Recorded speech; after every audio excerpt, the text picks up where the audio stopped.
Shaden Death Hydra. Okay, that was... Oh my god, that was so insanely poorly planned. But there you go. We're going to be wearing this hat today. I raided my grandparents... Oh god, that's so stupid. Raided my grandparents' costume closet from back when I was a kid. And they had this dragon hat. And I thought I was going to use it in the Levia, the spoiler video I made. I was going to do like a flash of a shot with like this dragon head. And I thought, it doesn't quite look like a Levia creature. So I didn't use it. But then Shaden Shadow Hydra, Shaden Death Hydra? Shaden Shadow Hydra? Shaden Death Hydra came out. And I was like, okay, well now it's a Levia thing. But I didn't know that when I filmed the video. So we're going to get mileage out of it. I'm an extra head on the Hydra. I'm channeling all the Shaden thoughts so we can give you guys the best reviews possible. Oh god, but the voice acting was terrible. Is it going to be available in the shop? No, maybe you can find it at Goodwill after this. I'm never going to use it again. But today is going to be so sick. I've got two really good friends joining me. You probably have heard of at least Tommy Fresh from Fresh and Buds. He is a diehard Levia player, and I swear, every time I go to an event, and I ask, oh, how many Levias are there? There's normally like 3, 4, whatever at the bigger events. One of them is always Tommy.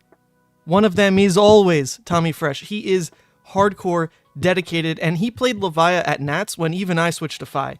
So props to him. We're going to get him on, get his thoughts, because he's a diehard Hexagore player specifically, whereas Hexagore for me has always been a bit of a meme. So he loves Levia though. Absolute great resource of information there. And then we're going to have Jon Smith, who, if you are from the Chicagoland area at all, he is like the resident judge, level 2 judge. But from when I used to live out there in Michigan, I knew him as the other Levia guy. And so the two of us would always see each other at events and would always bounce ideas off each other. And he actually beat me in a Levia mirror at the very first RTN, the one where I got top 4 and like that one I kicked off the channel. He was playing Hexagore Levia, and I was playing Blood Rush Levia. And I'll never forget, he basically outplayed me. There was a turn where he summoned a Blasmaphet, and I could have hedged to... I forget exactly what the play was, but like I could have hedged to like set up an arsenal like around killing Blasmaphet, and I didn't. I went for more damage on the immediate turn, but then he basically summoned a Blasmo, and I lost the game from there. It was a very good game, and he beat me. So we're going to get him on as well, because he's always had a place of respect in my heart as far as Levia players go. So between the three of us, we are going to go through every card that is relevant to Levia, maybe some other cards outside of the Shadow Brute stuff, just, you know, so we can kind of get a scope of Dusk Till Dawn. Talk about them, give them a rating. I've got this whole rating system here. So, we are gonna probably, I mean, we're just gonna use the Fabric. There's no reason, like, build a whole new thing around it. But basically, we're gonna go through and rate cards either very good, pretty solid. Where's this one? French. I don't know why D is missing its name. I'm going to fix that, but it should say bad. F, or of course, the perfect tier. I'm not a huge fan of using S tier. I think saying something S tier is like kind of lazy, because then you're just like making a whole new category, and you're not, and then you kind of like build this buffer where you can just call a lot of cards really good, just slot them in A. But no, if A is supposedly the best in, you know, an alphabet tier system, then, you know, measure things according to that. Good cards can still be Bs, you know? Don't put the perfect card at S and then just call the mid cards As, because now your rating system's bumped. I don't enjoy that. So we're going to only probably put like one card at S, but it's become like the standard these days, honestly, for how people rate stuff. Okay, let me put this in there. Re-export bad. Here, you can get some editing live. Look at this. In 2 seconds, this one will change. Alright, longer than 2 seconds. I gotta find the right folder. Very much longer than 2 seconds. 10 seconds, perhaps. There we go.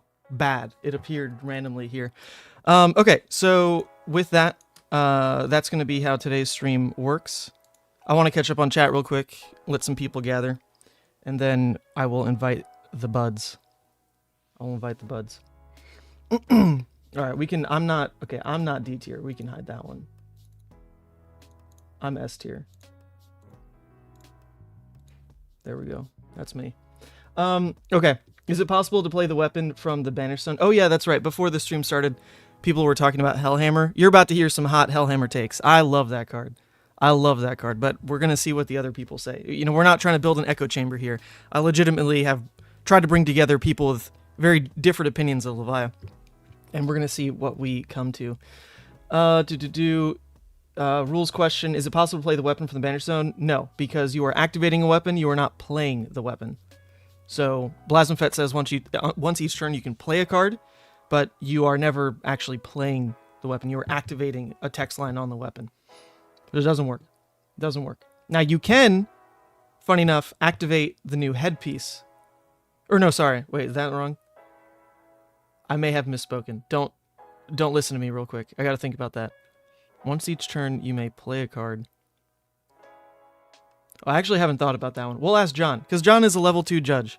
But I don't know. If you can activate the Blood Debt headpiece, I assume that is still different from the weapon. Because I've heard many times now the weapon's not possible. I never thought it was possible.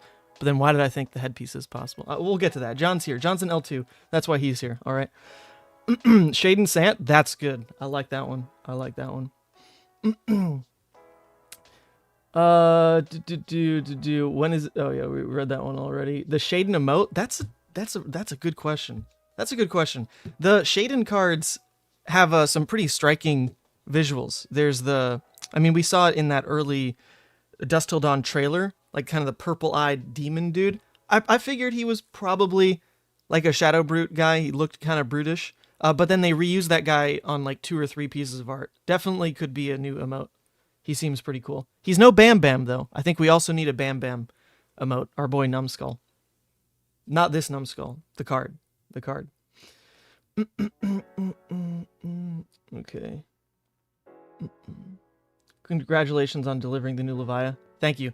That was some of the most fun I've ever had.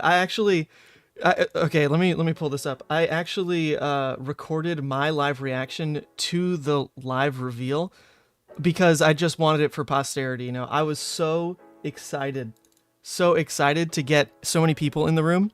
That's all I wanted, was to farm live reactions and just get people freaking out. And I think that trailer delivered. It wasn't like, I'm not like the flashiest editor, you know, but I've got some decent ideas and I can like, you know, execute at like 80%. Okay. That was like my 80% executed, well executed trailer for like a Blair Witch Project style Levia thing. There's some things I wish I would have fixed for release, but it did its job. It did its job. Anyway, the whole story arc was built to just farm live reacts. I was so happy with it, where everyone's going in thinking that Levia is redeemed, right? That's all we've seen. Sure, the little lore article went out that said Levia consumed was potentially a thing, but no one knew what that was. It didn't have enough time to circulate on Twitter. No one knew what was up. So the plot then of the trailer became, revolved around that twist of, wait a second, like Levia isn't redeemed. I failed in like my little ritual. So the live reacts they were perfect. They were perfect. That was the whole idea of people freaking out. What the hell? What's going on? So yeah, I actually recorded my reaction to it. Let me make it a little smaller so you can see my face. I absolutely spaz out at one point because it's just like so exciting. Here, two Man Sants. They're Shaden Sant and that one's Man Sant. Okay. I want to make sure there's no volume. I was so happy. Look at this. Look at this little guy. This is me off stream. This is how I act. When I'm just playing Talishar by myself. Everyone else is probably just, sitting back, lean back in their chairs. I'm freaking out all the time.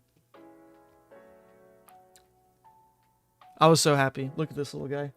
Look at this little guy. I didn't even turn on the right headlighting. I look pale AF. But yeah, just look at this. This is me reading the chat, just freaking out. Oh, it was such a wholesome moment. Spamming papayas to summon Levia. Oh, I had so much fun with that. Thank you all for tuning in.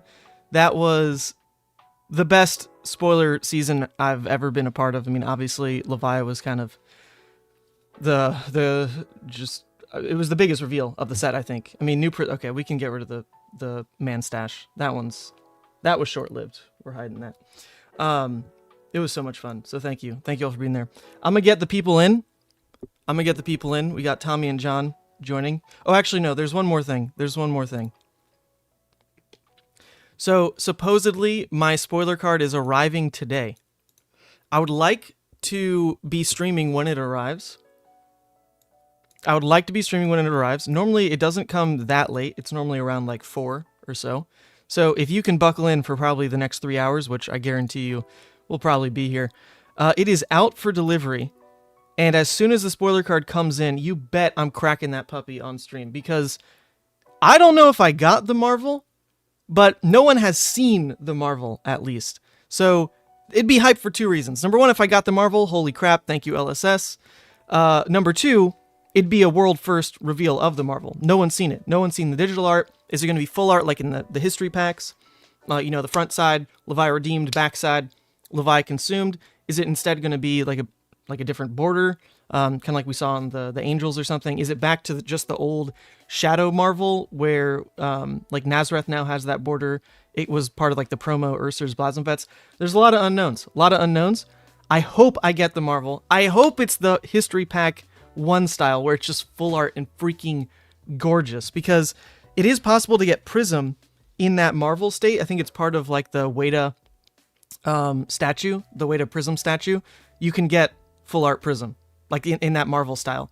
But there is no way to get Levia in that full art style. Granted, there isn't a way to get like a bunch of other heroes that way either, but it would be cool to finally compete with the Prism players for bling.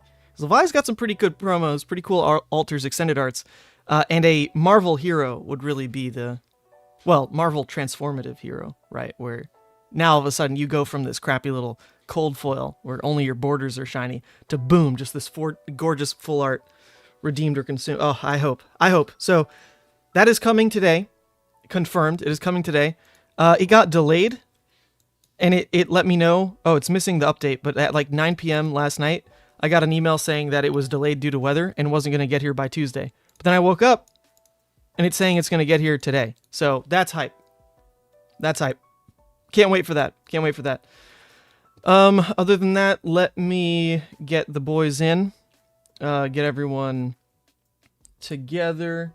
So with that, I will be right back. I mean, I'll lower myself too, so it's more of like a background thing, because this is probably going to be chaotic. But don't leave.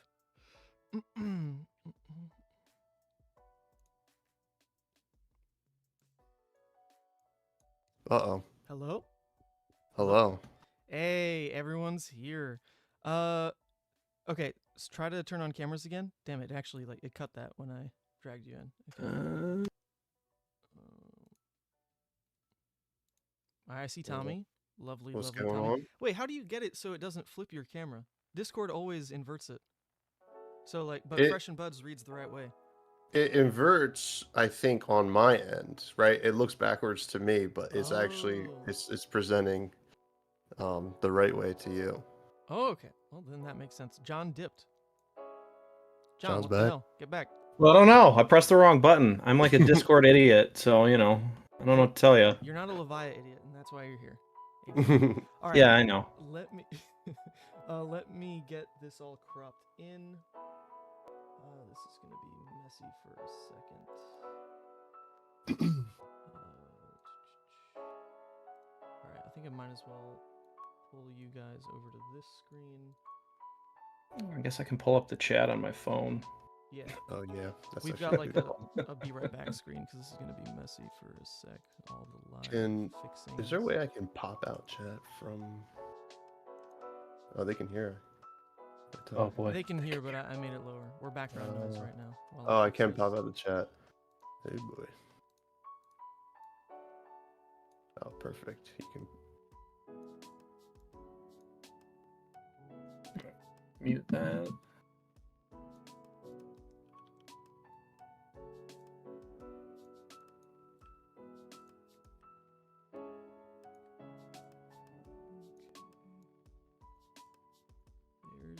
of you guys. It'll make you a little bigger. So don't go bobbing around. Definitely don't go putting these stupid ass headpieces on. Oh, actually, you can't see me unless you go to the stream. I'm wearing a like a Hydra on my head. Yeah, I see. I got the Nice. stream on my phone so I can see the chat. Okay, nice. Okay, so you guys are now in frame. Let me go lock this.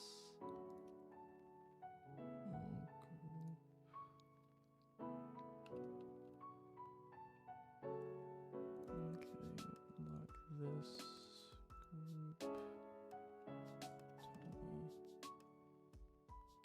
Okay.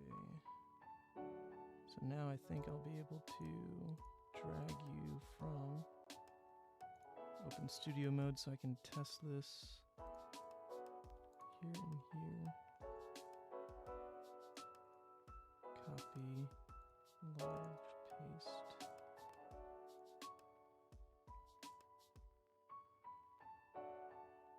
Okay, that will work.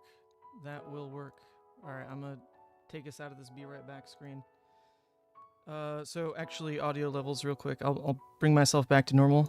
Tommy, how loud are you gonna get? Do a little spiel. I am gonna get this loud unless things get heated, and then I'll get louder, I guess. Okay, and John, how about you? How does this sound? I don't plan on yelling much, but you know, if you guys get me too excited. All right, you're a little hot. I'm gonna bring you down. Definitely a little hot. Flex for the camera. Come on. There we go. That's a Levia player right there. What am I doing here? Okay. Let me know in chat if it isn't balanced, but I think that it's pretty good for just winging it live. I didn't give these guys almost any prep. I was like, hey, you join the stream. I'm going to ramble for a bit and then drag you in. And look at these beautiful faces. We have Jon Smith. What's up? I was talking you up, said I lost you in those early days. This is the Levia goat of the Midwest. Gave up, though, and became a level 2 judge. But it's good that you're a level 2 judge, because Whoa, what the hell do I know did you about say rulings? Gave up? What events are you playing in, man? I haven't seen you in anything. Even this guy was at... Oh, wait, I can't point. This guy was at Nats on Levia. Where were you? I was at Nats last year. What the Were you on What is Levia, this? though? Were you on Levia? No. Yeah, there No, you I go. played Exactly. Dromai. I played Exactly. Dromai to a 7-2 start before I cratered to 8-8 or whatever it was.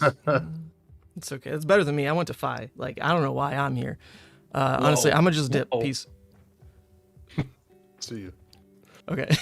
Okay, so that's John. Any what's your intro? Go for it. Are you talking to me? Yeah, John. What talk to the people. How would you introduce yourself if I didn't just derail you? Oh, you completely introduced me. You derailed me entirely. You said I was a scrub L2 judge. That's what I heard. I'm a bad player, apparently, because I play Levia. Hexagore, specifically. And my biggest claim to fame, I guess, is that I completely crushed Ethan in our first ever match at an RTN.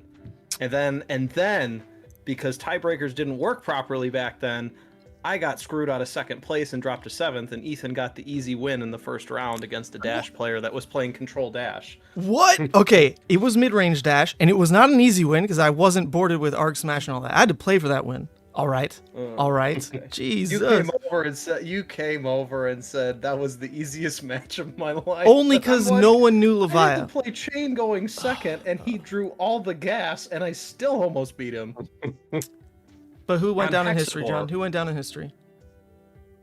Who made top 4? I You mean, may I have guess you beaten made me, top 4, but now then- I'm here and you're there. Ain't that right? Yeah, and I made day 2 at Nats, top 64. I don't think you made top 100 there. At what? Nats? What? know Dude, what's I went going and on, played. I folks. top 64 the calling day 2 with Levia.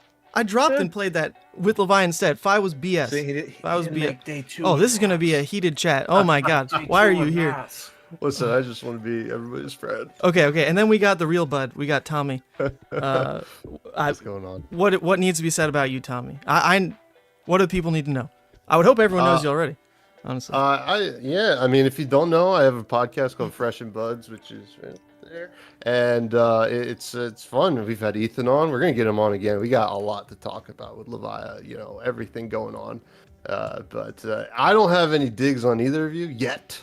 Until the end of this stream, we'll see how things go. That's right. On our opinions on these cards, but I'm happy to be here. Thank you, Ethan. No, this is good. This is good energy. We got to fight over our opinions here. Give the people I mean, this is what the Levia community looks like behind the scenes. You got some people play nice, some people are fiery, and we got all the personalities represented. And this will be fun. We're gonna the format. I don't know if you saw the beginning of the stream. If you can open my stream so you can see what I'm gonna show with the ratings.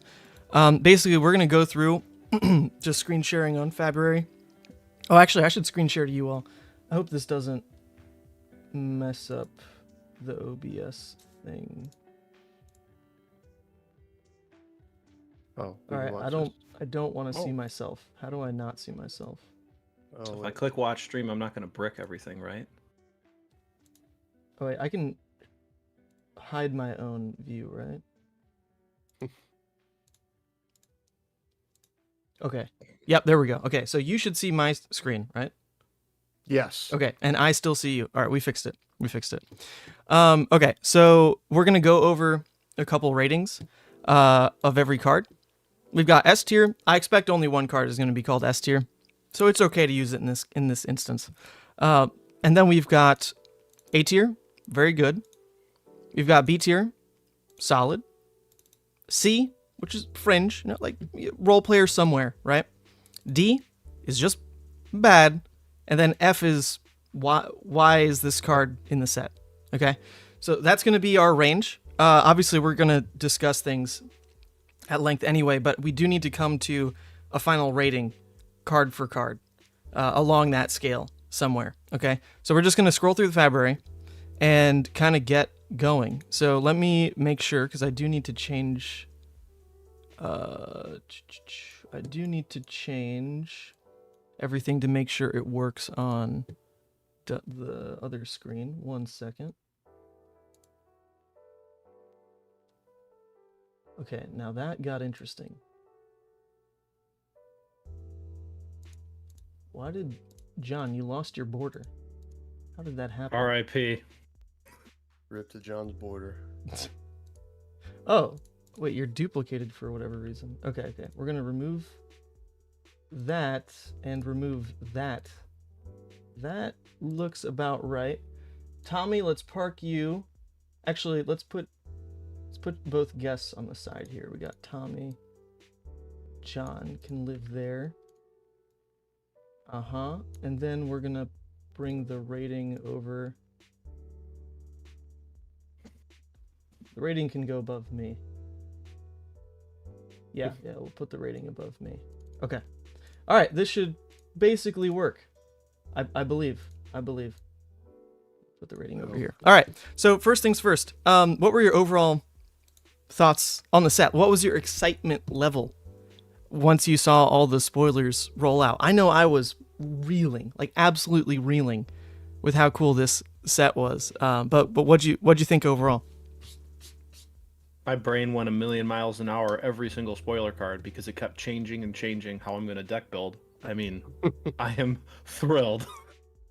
It's like they redesigned the hero, and that's incredible. I was not expecting this level of attention for Levia.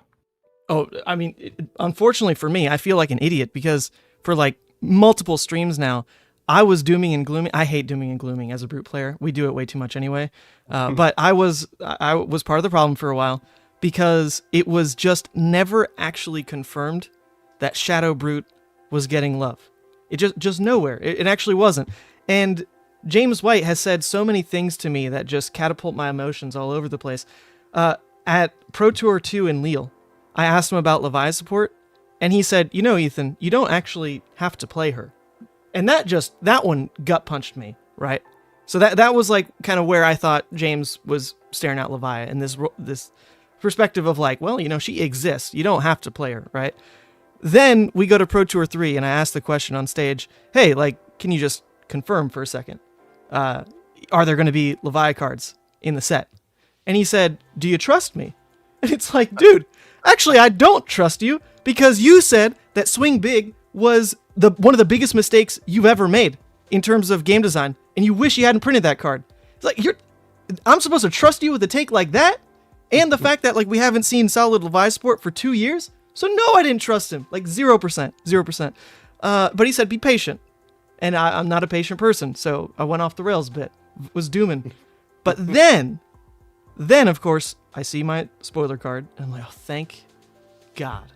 Thank God there's something. But my spoiler card, as we know now, wasn't actually Shadow Brute. It was Levia, but it wasn't Shadow Brute. So that still had me like a little bit questioning like where we'd end up. Maybe this is just like, you know, the extra spec that they're dropping because it seems like everyone's getting a spec with the whole Unity thing. And maybe that's it. You know? So there were a lot of unanswered questions, and then Fabri's spoiler came through, and all of a sudden it made sense. All of a sudden, oh my God, like this is a set for us. Thank the Lord. Thank Blasmafet, right? Thanks, Papa James. So that was a roller coaster. I mean, geez, even telling that story, my heart's pounding because I was just all over the place going into this spoiler season. Yeah, I'm very happy at the end of it. I mean, my Fabry lists are just spilling through multiple pages now. I've got so much to play around with. What'd you think though, Tommy? I went for a bit. Oh God, I mean, when I saw my spoiler, I was first of all, I was stoked. My first spoiler, I was like, oh hell yeah! And then it comes through, the image comes through, and it's like Shadow Brute, and I'm like, what the heck? And on top of that, the card's pretty freaking sick. And then I think I chatted with you, and I was like, "Do you see yours yet?" And you're like, "Yeah." And you're like, "It's like a 13." I was like, "Oh my God!" I was like, "Mine's not quite a 13, but it is quite good." And I, to be honest, the thing I most love about the love that we got in this set is we have so much to work with. Like, it felt like, you know, there was always a couple builds, right? And you know this, Ethan. There was always a couple builds that we could have with Levia initially, and now it's like the world's our oyster. So we could just do so many different things, and like it's going to take us probably a little bit to really hone it in, but it's going to be very exciting in the process. The craziest part on that note that I've found in building lists now is I'm cutting Wrecker up sometimes. And like, that's crazy. You if you told a Brute player that you'd ever cut Wrecker Romp, they'd say, like, you just don't know how to play Brute. But legitimately, with some of the cards we've gotten now, you don't need it. Like, Levia isn't the one who's tied to needing blue sixes. I know that was the meme for the longest time. Fangs a lot when, blah, blah, blah. But she's got some really solid blues now, and you don't really need the 6 synergy from Wrecker Romp. You want a Blood Debt synergy piece, or you know, something that you actually care about pitching into, something you care about being banished from when you flip to Blasmafet Consume, something like that.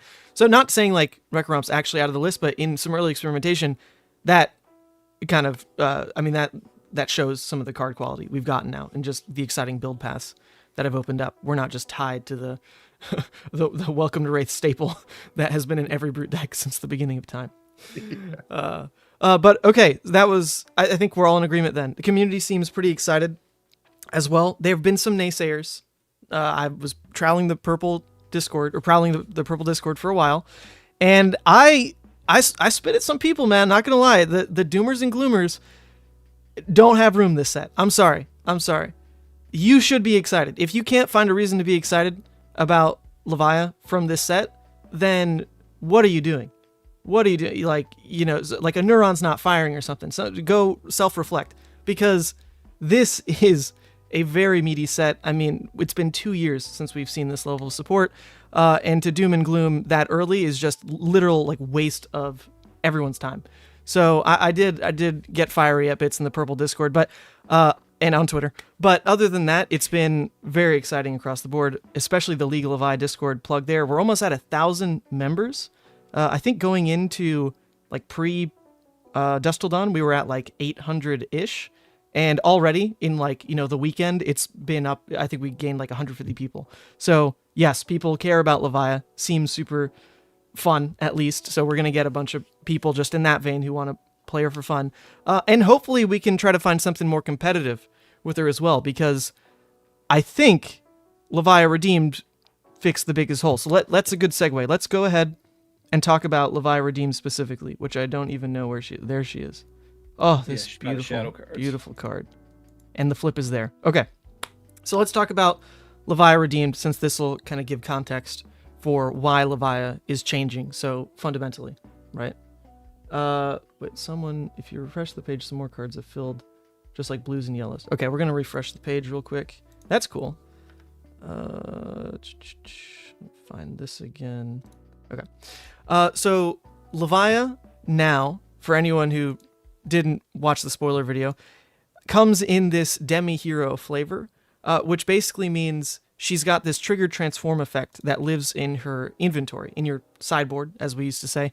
And you have a choice now whether to trigger it when you hit 13 Blood Debt and turn into Blasphemfet, Levi Consumed, or to specifically take the action to flip to Redeemed once you have at least 13 cards with Blood Debt in your Banish Zone. So this is something that pretty much every Levia deck going forward is going to want to include. Like, why wouldn't you? The flexibility is massive, and the fact that this card plugs that hole of dying to Blood Debt in some capacity. On either side, it's basically saying you don't die to Blood Debt.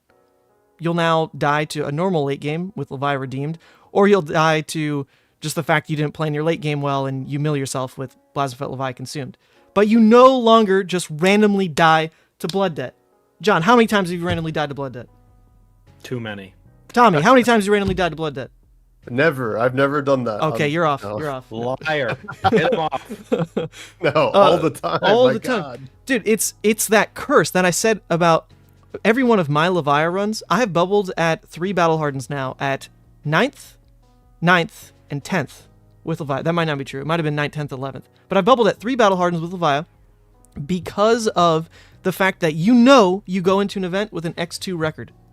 Like, that's just the unfortunate truth.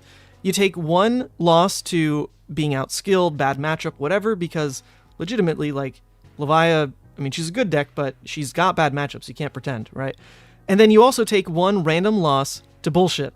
Like some unlucky just outcome that happened, right?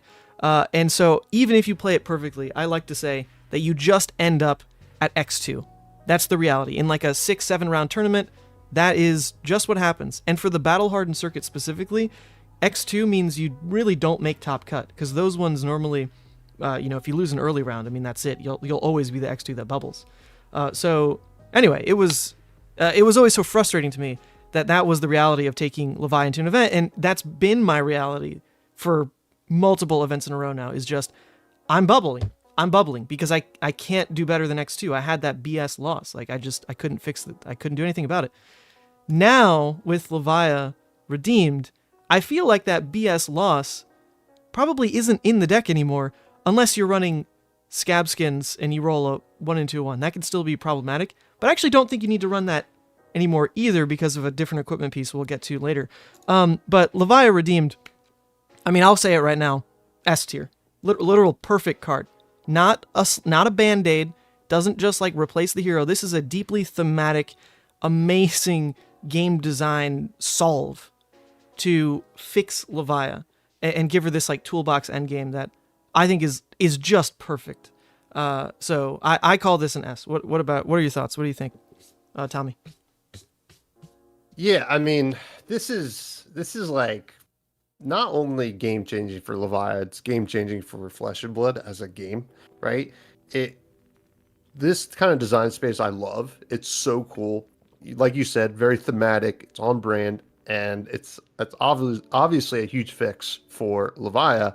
And for that reason, I think it is an S tier. And gosh, I can't wait to play with it. What do you think, John? Oh, it's S tier. I mean, the best thing that I heard was Jeremy Stowe he's arguably the best player in Illinois, and he goes, "Huh. So Levia is really good if she doesn't die to Blood Debt, and now she doesn't die to Blood Debt. Color me scared." I'm like, Yep. There you go. That's all you need to know. That's so good. Yeah, especially if you think about it from an opponent's perspective. Half the time, the opponent could be dead wrong about it, and they'll just be like, oh, I'm going to, wait till Levia dies of Blood Debt and just, start blocking. And most of the time, they probably shouldn't do that, because you tend to build your Levia decks, consistently enough that you don't lose that way unless, it really is the most unlucky outcome. But calling back to, my Nats game on stream, I was against a Prism, and I had 3 exact misses in the graveyard. And I think it was it's on stream, it's recorded, you can go back and look. I think 11 hits, something like that, but literally exactly 3 misses and a mountain of hits. And I had played that game so freaking tight. And then, of course, on my turn, I go to make my play, I hit the exact 3 whiffs, and the game is just over. And it's like, the fact that that is no longer possible is incredible. Because I was at, like, that was the situation. I think I was at, like, 20 life or something. And then I take, like, 14 blood debt, and I'm down to just, oh my god, like, I'm going to die to Prism swinging her board. And so I didn't, like, die from blood debt, but that's the game flip. If Levia, Blasmfet, or if Blasmfet Levia Consumed had been out, then, oh, cool. Like, I'm just going to flip, and then I get more Dread Screamers and more Endless Maws. And, like, the game is totally fine because I can't lose to blood debt after this happens, right? So, God, I would love to go back in my head and, like, run through what would every game look like if this card existed, just as a singular card, not to mention how the builds would kind of pivot to either lean into one of these strategies. But what do you guys think in terms of Blasmfet Levia Consumed versus Levia Redeemed, Tommy? So the cool thing I like about Consumed and Redeemed here is I think that there might just be decks that play to the Redeemed line, and then there's going to be decks that play to the Consumed line, right? There are certain strategies that just work different, right? Like Consumed, you're going to want to just take the blood debt at some point, and I think Redeemed is in a situation where, like, okay, I got to the point where I can take control of this game, and then I will flip into the Redeemed and then go from there. And right, I'm not going to die to my own blood debt. Maybe I get down to 2, and then okay, I have to block out this turn. Next turn, I take a turn off, flip into redeem, and then just go on from there. And Consumed is definitely way cooler. Consumed is a cool thing here where you can play this interesting game where you're just like building up the blood debt, right? And then once you get to a point where you're ready to turn on the jets, you just take the blood debt, and then all of a sudden you're going ham on the Consumed line. I think that's so cool. Like it's really a whole game plan. It's not just a card; it's a whole strategy, which is really neat. And I think it's a really job well done. I think my favorite part about this card is, as a Levia player, you are going to be so deeply excited when you're like, oh, I banished my Dread Screamer. Like, oh, I banished an Endless Maw. Like, you are going to have so many of those little, like, just like serendipitous moments of, oh my god, like that was actually perfect. And yet to your opponent, it just looks like you banished 3. Right? Like, that was always a part of Levia I loved, which is you knew your little victories so well as the Levia pilot, where it's like, I banished 2 misses and a 6. Oh my god, perfect banish. and now you'll have even more moments like that with Levia Consumed, because you'll just know for a fact, okay, I got 2 red Dread Screamers and an Endless Maw like parked now in the banish zone. It's incredible. Like, you now know where you're going to be able to pull power from, what you're going to be able to pull power from. And your opponent might not be tracking that. It's a lot for them to track, right? Most of the time it's, how much blood debt do you have? Now the question might be, what's in your blood debt? And not just what's playable from your blood debt, but like, what are the attacks in the banish zone, right? I think for a Levia player, this is going to be just an absolute skill expressive card like you wouldn't believe, especially since you have to actually take blood debt to flip. As the Levia player, you can now fight this whole secondary battle of getting as close to 13 as you can, like getting to 14 if you can help it, right? Get right to 14. Your turn, attack with a CNC, swing big, or like maybe Hexagore if you're running it, and that's still a pretty good play. And then when you take blood debt, oopsies, you take 1, you flip, you're in the driver's seat. Like, that is so cool. That is agency like you wouldn't believe. And I can't wait to see how it feels to actually play for that threshold, because you want to flip. It's a whole different way to play the game now. So fantastically cool. This one in particular, I have a hard time grasping the other side of it, where you're banishing cards from deck instead of taking blood debt. Like, I need to kind of see what that means for how many turns you get left. Because, like, in theory, when you play out a card from your banish zone, you're reducing your blood debt by 1 as well. So there might be a balance to strike where you're flipping with like 8 blood debt, because that way you can balance it out where, by turn 8, if it goes that long, that's probably a little high, you no longer have to worry about milling, because there's just no blood debt left. That's going to be a lot to explore when we actually see this card on the table. Yeah, anyway. All right, John, sorry. What do you think of these guys? I could talk about them forever, honestly. Shut me up whenever. Oh, I mean, you guys kind of covered Consumed really well. I mean, the best thing about that card is that I can be at 14, 15, 16. It doesn't matter, and have 100 blood debt, and I don't go below 13 if I intentionally take it. That's huge. I mean, if you could have just an awful hand and you block 9, and then you swing Hexagore for 6, and then just immediately flop into Blasphemous Levia consumed. That's incredible. Don't say flop. You got to make it more cinematic than that. You burst forth into Blasphemous. Sure. Come on. Burst forth into blood and gore. I'm drinking. Drink to that. But no, the one that I'm actually really intrigued about, consumed is going to be gas. I mean, it's going to be gas. Is Levia redeemed? It just gives you so much agency in the late game, which we never had. Standard Levia late game is if you don't have the pedal down and your opponent on the ropes, you're going to die to blood debt, because you're going to get a turn where you can't turn it off, or the only way to survive is to block with the cards that you need to turn it off. The fact that they printed this is incredible. I mean, and if you really want to get insane and cheeky, you roll Scab Skins, get a couple action points, flip, and then attack immediately. I mean, it's just stupid. I'm so happy for this card because it makes Levia a real hero finally. When she really, I hate to say it, she wasn't. She had too many negatives attached to her, and there was just too much of an advantage for your opponent to be in situations where you stack that blood debt and they start blocking out late game. You're just going to lose if they're not down on the ropes because they can block out, especially Guardians. Guardians trucked Levia. I'm going to call back to the 6-0 run I had in Michigan at the ProQuest, where I was just running everybody over. And what happened? I had was that the Starvo hands. Meta? Was I at that one? That was the end of the Starvo meta. And I lost to Clark in the top 8. Oh, yep. And that was probably the worst card draw I've ever seen. And he had an answer every time. Every time I blood rushed, it was double D-react, or at worst D-react block 3, and then he had an unmovable or staunch response in Arsenal. So it was like 1 to 2 damage points, maybe 3 off of a blood rush turn. Felt awful. And it was turn after turn, and it was just a disaster. And I lost because Scabskins did not look down upon me favorably in that last play. So, dang. Yeah. Yeah, I remember that. Amazing. That was I think we had both made top 8, right? But I think we both lost in top 8. We both lost in the yeah. Unfortunate, because whenever we see each other at events, we both, like, everyone's scared. It's hilarious because now you don't get to say, "Oh, there's a Levia in the room, free win." It would be, "There's a Levia in the room. Holy crap!" Diaper up. This is good. It's the good guys. That was always so fun. I miss that. You don't want to play. I miss that, John. Back when we used to see each other. But there's a couple things to mention about redeemed as well that I don't think are super obvious. But number one, first and foremost, there's been confusion around, what if you're lower than 8? What if you're higher than 8? What happens? Honestly, it's pretty straightforward. You just go to 8, but some people need to hear it said.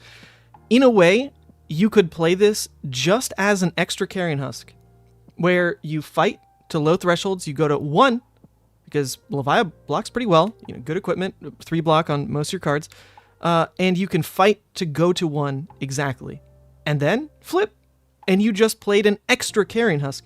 So in a game that's going grindy, not only do you have Carrion Husk, you have a summonable Carrion Husk with Blasmaphet. Now you have an action point Carrion Husk.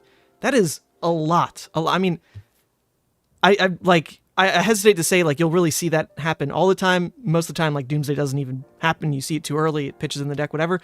But I almost wish it was a Guardian meta again, because I feel like this card would be nutso. You just have so much control over playing every phase of the game perfectly.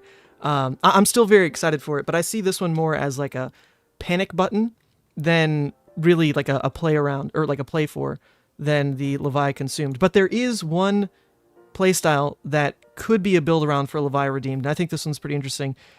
You only flip cards face down that are already in your banish zone when you turn into Levia redeemed, right?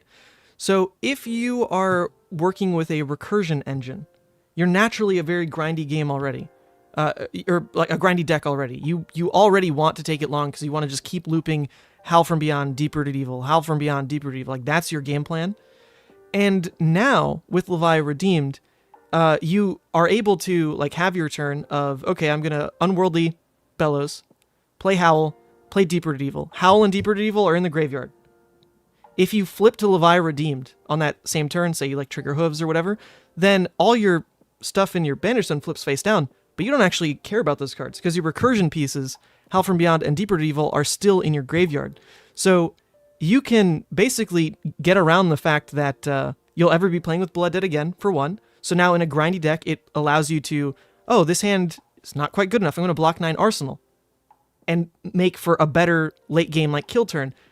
Recursion kind of needed that room because doing the same thing every turn was cool and all, but then you also could just die to draw sequence because you needed your blues, you needed the Unworldly, and if you punted those kind of draws, the game could just end. So I think a build around Levia Redeem deck is like straight recursion, probably one of the coolest decks in the game. Recursion is my favorite way to play Levia, and I think we got one other card that we'll see pretty soon that absolutely makes that deck insane. So I'm like both sides, right? Both sides are so good, and we might even find ourselves playing a deck that doesn't mind flipping either way. An incidental trigger on Levia Consumed might be right to go for because you did banish those Dread Screamers, you did banish those Endless Maws, compared to just needing the heal from Levia Redeemed to fight back in an endgame state. God, it's perfect. S plus plus plus plus plus. I really think there's the potential for fatigue Levia, because you can with Levia Redeemed, Guardians of the Shadow Realm, you can keep recurring that damn thing over and over and over again in the end state, and you don't take blood debt. You can block out over and over and over. You have a weapon to swing with. It can get real dumb real quick. There's the potential for a fatigue list, which is just absolutely insane for a brute. I understand that you love that the club Levia or whatever, but not anymore. This would be like screw that. This would be an insanely legit fatigue list. Has potential. I mean, there's so many ways to build her now, and I think that's the biggest thing. Is this card changes it so that you're not locked into like one or two lists. Like there could be a half dozen viable lists because of this one card, which is nuts. Incredible, and it starts in your inventory, so it's. I mean, there were people who literally complained, oh, well, now Levia players only get 79 cards to build with. Yeah, but you're putting the best card in your deck as slot number 1. What's the problem? Technically, we have 82 cards and everyone else, 81 cards and everyone else has 80. There you go. There you go. That's the right way to look at it. Yeah, in freaking sane card, I think, yeah, unanimously everyone knows. S tier card. S tier art, S tier possibilities, as 3 Floating would say. Just in love. And guys, I don't know if you heard, but my package from LSS with the physical spoiler card is supposed to come today. And I hope to God it's the Marvel, and we'd be able to catch the Marvel world premiere live on stream. That would be insane. So we're hoping to go long. I don't know how much time you have, but it says delivery by 7. Normally it delivers around 4. So we're looking at maybe another 2 hours and it gets here. Oh my God, I want it to be the Marvel. Oh my God. Oh yeah, Central. Yeah, Ethan, yes. Just remember, make sure you have the label printed. You will ship that to me once it comes in. It was sent to you by mistake. I've already talked to James about this. Oh, well, then what can I do? So, yeah, exactly. I trust him now, actually. I trust James now. Yeah, so you should trust him. Yeah. And you should trust me. I mean, I am an L2. Why would I lie to you? Okay. Well, guys, I think great start, great kickoff. Love the discussion. While we're in the shadow part here, let's go through quickly some of the less impactful but still relevant cards to touch on. Namely the Shroud sets. Let me change this back to rating in progress.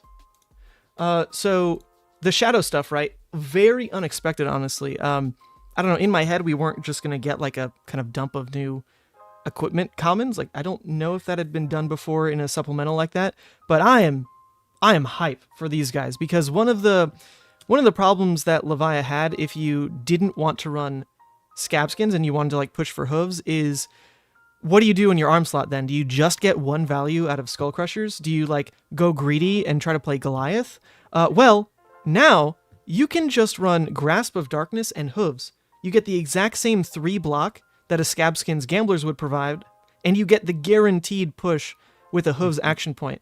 So in terms of, like defensive value, they're the exact same, and Grasp is actually a little bit more flexible in a way. In terms of graveyard fill, they're also about the same because you'd expect at some point Gamblers fills the graveyard by 1. Hooves, you can purposely fill the graveyard by 1, which actually gives you a lot more agency, to be fair. And Hooves also can let you know the kill turn that you're setting up for, or like know that you're going for the Levia Redeem flip and just not let that be tied to a Scabskins roll. So me personally, like, sure, the other ones might be a sideboard thing, but Grasp of Darkness is very intriguing to me. Like, I wonder if it ends up being the right equipment loadout now, coupled with Hooves. So for me, I'm kind of at like probably B. Like, it is just good, and it's worth experimenting with. What do you guys think? I think it's worth testing. It's gonna make me sad if it ends up actually being better because I have a cold foil Scabskins. But other than that, we got to play optimally. I like it. I like it because you get an extra blood debt, which is a good thing now. That didn't used to be. And I've always liked Hooves because it's automatic. Like, you're not. It's not like Scabskins where you just have to hope and pray.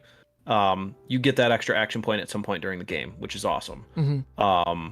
And so I think, like what you're saying, that Hooves plus Grasp might end up being better. It gives you so many lines, especially with the redeemed. Whenever you banish, you can immediately pop Hooves, switch to redeemed off the extra action. Like, you can threaten and then immediately heal. That's great. Like, that's better than just going Dread Screamers into redeemed or something like that. Like, you could Endless Maw into redeemed. That's stupid. Insane. Yeah, insane turn value. What would that be if you get like... That's 16 off of 2 cards. Well, 3 if you count the Hooves. That's insane. That's an insane value. And that's already what I was thinking. Like, I might have to take Scabskins out. And that sucks, but because it's a cold foil. But, gotta play optimally. Yeah, I think, like you're saying, with Levia Redeem specifically, control over the flip is going to be very important because you want it to happen on a turn where, like, you get the most value from it, right? And if you're on Scabskins, then you aren't really in control of, like, when that flip happens alongside other cards. But with Hooves, then, like you're saying, you can play a whole turn cycle to still block 6, still swing 9, and heal 7. Like, you can make that happen and never take the risk of, oh my god, like, I'm keeping 2 cards in hand and I'm going low on Levia Redeemed in the hopes that my Scabskins hits so this play works. Because if you're going low on Levia Redeemed and then, like, Scabs doesn't hit, okay, cool, you swung 9, but you didn't get the heal through. Or, like, if you choose for the Levia Redeemed, then you didn't swing 9, put pressure on to kind of, like, buy you the room that, I mean, you healed, but you're still only at 8 life. And if you don't attack, then your opponent can likely present 8 damage, So maybe that alone is the big deal. But what do you think, Tommy? I think Grasp is dope. I think it's certainly a B, right? Yep. Okay. I think the flexibility of it might push it a little bit higher, not quite A, but maybe B plus. I look at this card, and I know that there's a lot of talk here about it with Hooves, and I think it's still just a viable sideboard card that you can even if you're on the Scabskin plan, you can throw this in because guess what? Prevent 2 damage, arcane, whatever, and John brought up a good point. We want blood debt now. This card gives us blood debt, which is really cool. So I think the card's awesome. It's really kind of fixing, like, kind of a lot of the things that we really want, which is very nice, and it's a welcome addition, I would say. Well, it's actually a great point. You could just run this alongside Scabskins because, I mean, there have been metas where I'm just running Skull Crushers. Like, I'm not building my deck to roll Scabs. I'm just trying to be as much value on the board as possible and just, like, dump stats on the table. And if that's your game plan, then yeah, like, you don't need Scabs for that. You've got great buildable, like, small hand combos anyway that are just above rate. And then you might as well add Grasp to your equipment loadout and, just play for Consumed. Don't worry about, like, needing the extra action point ever. So that alone is actually pretty huge. Good point. So one hell of a fridge that we can build in absolutely right. Yeah. Oh man, that almost makes it A. Actually, the fact that you're right, like this could just be a fridge piece, and for that alone, like we didn't have 2-block in the arm slot. But we'll call it B. We'll call it B until more testing. But okay, that kind of encompasses why this one's so good. The other ones, like maybe you run them for arcane stuff and blitz or whatever. Not the biggest deal. Then we see some of the shadow cards, and these ones are a bit off to me across the board. I was really hoping for just plain as day, recursion playables. Like I was really hoping for that 1 cost, non-attack action, go again piece. That's what I was looking for. It could have been garbage, but as long as it was that cost curve, that's all a recursion Levia deck like really needed, especially since you pull them right out of the deck with Shadow Blasphemous. Like we just needed the one. Unfortunately, I don't think a single one of the new shadow cards says go again innately. In terms of the ones that are playable from Banish, like this says go again. So that's like a bit rough to deal with, but that doesn't mean they're unplayable. We can just kind of go quickly on these because I don't think most of them make their way on Levia. But Dabble and Drakness, for me, this is just some like awkward toolbox Levia card where you're ramping out just anything playable in the Banish zone, and like this is just another engine to kind of get things where you want next to Shadow Blasphemous. I'm not really convinced this card does anything, but maybe it's fringe somewhere. I'd probably call this a C. What do you think? We can go quick. Yeah, I mean, I'd give it a D. It's rabble dabble. It's bad ravenous. It's just, it doesn't work. If we're talking specifically about Levia, it doesn't work. That'd be sweet and chain. Yeah. Oh my god. But it's absolutely trash in Levia. I don't see it being viable at all. Just doesn't work. Yeah, you can banish a card, but at what cost? Doesn't have go again. Mm-hmm. It's 5. Mm-hmm. Yeah. Sure. It's a little tough. I'm God, maybe C minus D plus. I'm out in the minuses and pluses because I'm crazy like that. But like I feel like I don't know. Yeah, like Ethan, you said if you want to like ramp out the blood debt, this is something you could do, but with no go again, like what are we really doing? I mean, it is a 0 cost that you can play. Like you can block out to just 1 card and turn off blood debt with it, which is not the worst. But I think probably C for me. Yeah. I think specifically, like if a Levia deck ever uses this, it's going to be a meme Levia deck. So maybe let's just call it D then. Call it D. Okay, then.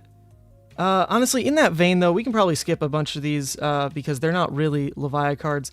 But there are 2 that I've been experimenting with for like a recursion Levia game plan specifically, because you got to remember Levia can play Shadow of Blasphemous to pull out these cards that have the blood debt keyword, right? So anything that you could fetch and is playable from Banish, in theory, could change how a recursion deck plays specifically. And there's 2 cards, I think, that could find their spot. And one of them is Dimenxxional Vortex, because when you look at this card, at first you're thinking, like, how the hell do you get this anywhere, right? For Vincent, pretty easy. You're just going to banish at the start of your turn. But for Levia, you would probably need to use Shadow Blasphemous to get it out of your deck. Once you get it out of your deck and in the banish zone, it only costs 1. It says each hero banishes a card from their arsenal. So it's a bit of disruption on demand for 1 cost out of your banish zone. In a world where like you're running Tunic, oops, I don't want to call this a D yet. We're rating in progress. In a world where you're running Tunic, you could, off of 0 cards in hand, just Arsenal, you could use Tunic, use Dimenxxional Vortex, banish, some 6 power you put in Arsenal, banish their Arsenal, and now you've turned off Blood Debt and taken a card away from them. Is that like really worth it? Like, probably not. But you could at least toolbox it into a Levia deck, and if that kind of Levia deck is running, Scab Skins, then like, boom. If you ever hit on Scabs, this is a 1 resource dump, which might be more relevant than a Ghostly Visit, which is normally what would have slotted in to that kind of recursion plan of like, oh, I have an extra resource. If I can cheat damage, I'm going to roll for a Ghostly. Well, now you could roll and try to cheat Disruption. So it's interesting to me. I don't know if it's ever actually going to make it, but because Shadow Blasphemous can pull it out, I'm considering this card. I would say it's just solid C, fringe, but not actually terrible. What do you think? I guess Tommy.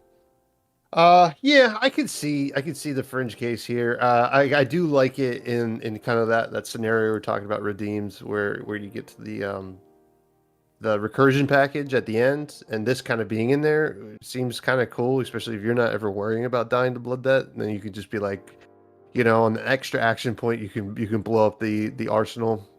I mean, it's like one for blowing up an arsenal is pretty good. Yeah. And even just blue dredge, like if that's all you have is blue dredge scream or this, I still think that's pretty solid. Yeah, that's still okay because nothing has blood debt anymore. So even in like a blue dread screamer scenario, you're filling your graveyard with 2 misses.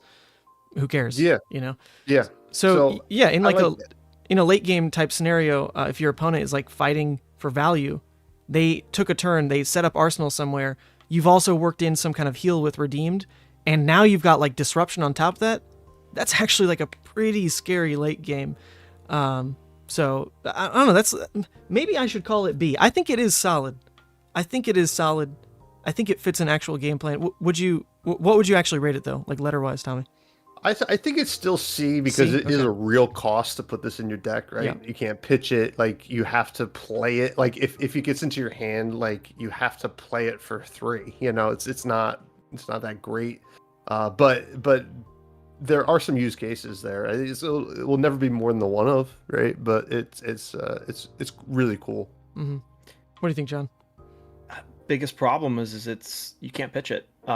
This is a dead card in your deck if you draw it at any point during the game. If you're playing it for 3, that's terrible. Yep. It can full on disrupt your hand for multiple turns because it's basically you need to get it out of your hand and into your graveyard ASAP. And you can't. And you can't put it in Arsenal unless you have a way to clear your Arsenal. So I guess, if you're running Crown of Providence, you could clear it out that way theoretically. But again, it's a dead card. I have a hard time with it. I like the idea and the concept. I think if it was a little stronger and it wasn't each hero banishes a card from their arsenal, but it was both players banish their card from their arsenal, but you as the player of the card, as the owner of the card, get to choose the card your opponent banishes. Because again, remember we have Ranger. Heroes with double arsenal, Ranger. I could see it as being a little more playable then. As it stands now, it's very situational, and I think that's a trap. I honestly think this card is a trap. So I would say it's a D for me. Interesting. I like the Arsenal hate, but it's just got too many drawbacks. But I think the drawbacks are problem. granted. It's a disruption piece from your banish zone. Like, granted, if it was a Ranger card, it would say create a ponder token as well. So, we don't get that benefit. It's a disaster. It doesn't create me a ponder token. Like, what the heck? But it is Codex. It is crazy to have disruption on demand from just like parking it in your extra hand essentially with like a recursion package. So I don't there's no way I can go as low as a D, but yeah, I think we're all in agreement. It's fringe. It's fringe. So it's also worth noting that we have a whole package that banishes from hand now. That if you're kind of relying on that game plan, it becomes a little smoother. But yeah, it's random. You could still get it stuck in your hand, and that's the problem. I don't like the random with it. I think you'd always run Ebonfold or Crown of Providence in that kind of recursion deck. You'd have to. You'd have to. And this is like the one must banish card. Yeah. But okay, I mean, in a recursion deck, I think this is in your sideboard as a one of. So fringe. So that's a good point though. Real quick, this is not a 1 slot in your deck. This is a 2 or 3 slot card because it requires 1 or 2 other cards in order to make this work. This is a multi-slot card effectively because even though you have 1, it's forcing you to play other cards. But a recursion deck is going to run the Shadow Plasma package. That's like how you ramp it. So I'm talking more like your hat. You have to have a hat that can get rid of it. You have to. Like you don't have options in that regard. Okay. So well, cool. We'll call it a C. The only other one in the shadow that I really want to talk about, unless you guys point out something, same deal. Hungering Demigon. So in like a recursion style Levia deck, this is just a better Deep Rooted Evil, like by far. When you're playing against a light hero, right? When you're playing against light hero, You don't care that Deeper Evil pitched yellow anyway, because you're just getting it out of your deck. This one you can block with. It is playable from your Banner Stone if your opponent has a soul. Oh, hey, thank you, Alejandro, gifted membership. And it has a hit effect. So, like, all of a sudden, you have a recursive on-hit card that is going to just fall beautifully in line with every other part of your deck when you're playing, like, a heavy recursion list. All the Unworldlies, the Convulsions, the Dread Screamers, everything that's, like, trying to loop Deeper Evil anyway, now loops a better Deeper Evil. So, I think this card's, like, sure, it's only going to affect 2 matchups, but it's very good. Like, I would call this an A. What do you think? It even blocks 3. Yeah, exactly. Even blocks 3. What do you think, John? Yeah, this is an A for me. I the minute I saw this card, I'm like, yes, we have a very effective anti-Bolton, anti-Prism card. Like, this is sweet. I was so happy when I saw this card. I got more excited, I think, than everybody else in all the group chats I'm in. I love the art too. They're like, why? It just affects 2 heroes. I'm like, you have no idea how powerful it is to ruin Bolton Soul or ruin Prism Soul. Like, yeah, this card to me is crazy. I can't believe it's 6. I really feel like this could have been a 5, and LSS would have patted themselves on the back for it. I think this card is Heralds. nuts. Yeah. What do you think, Tommy? Yeah, this is, I mean, sideboard A, right? Sideboard, like, yep, to be clear. Yeah, this, I mean, and meta dependent, right? You know, we don't know what's going to happen with the light heroes here, but it is awesome, right? I mean, it's like, if you're expecting to see some souls out there, throw this in your sideboard. You're not going to be upset with this, so definitely an A.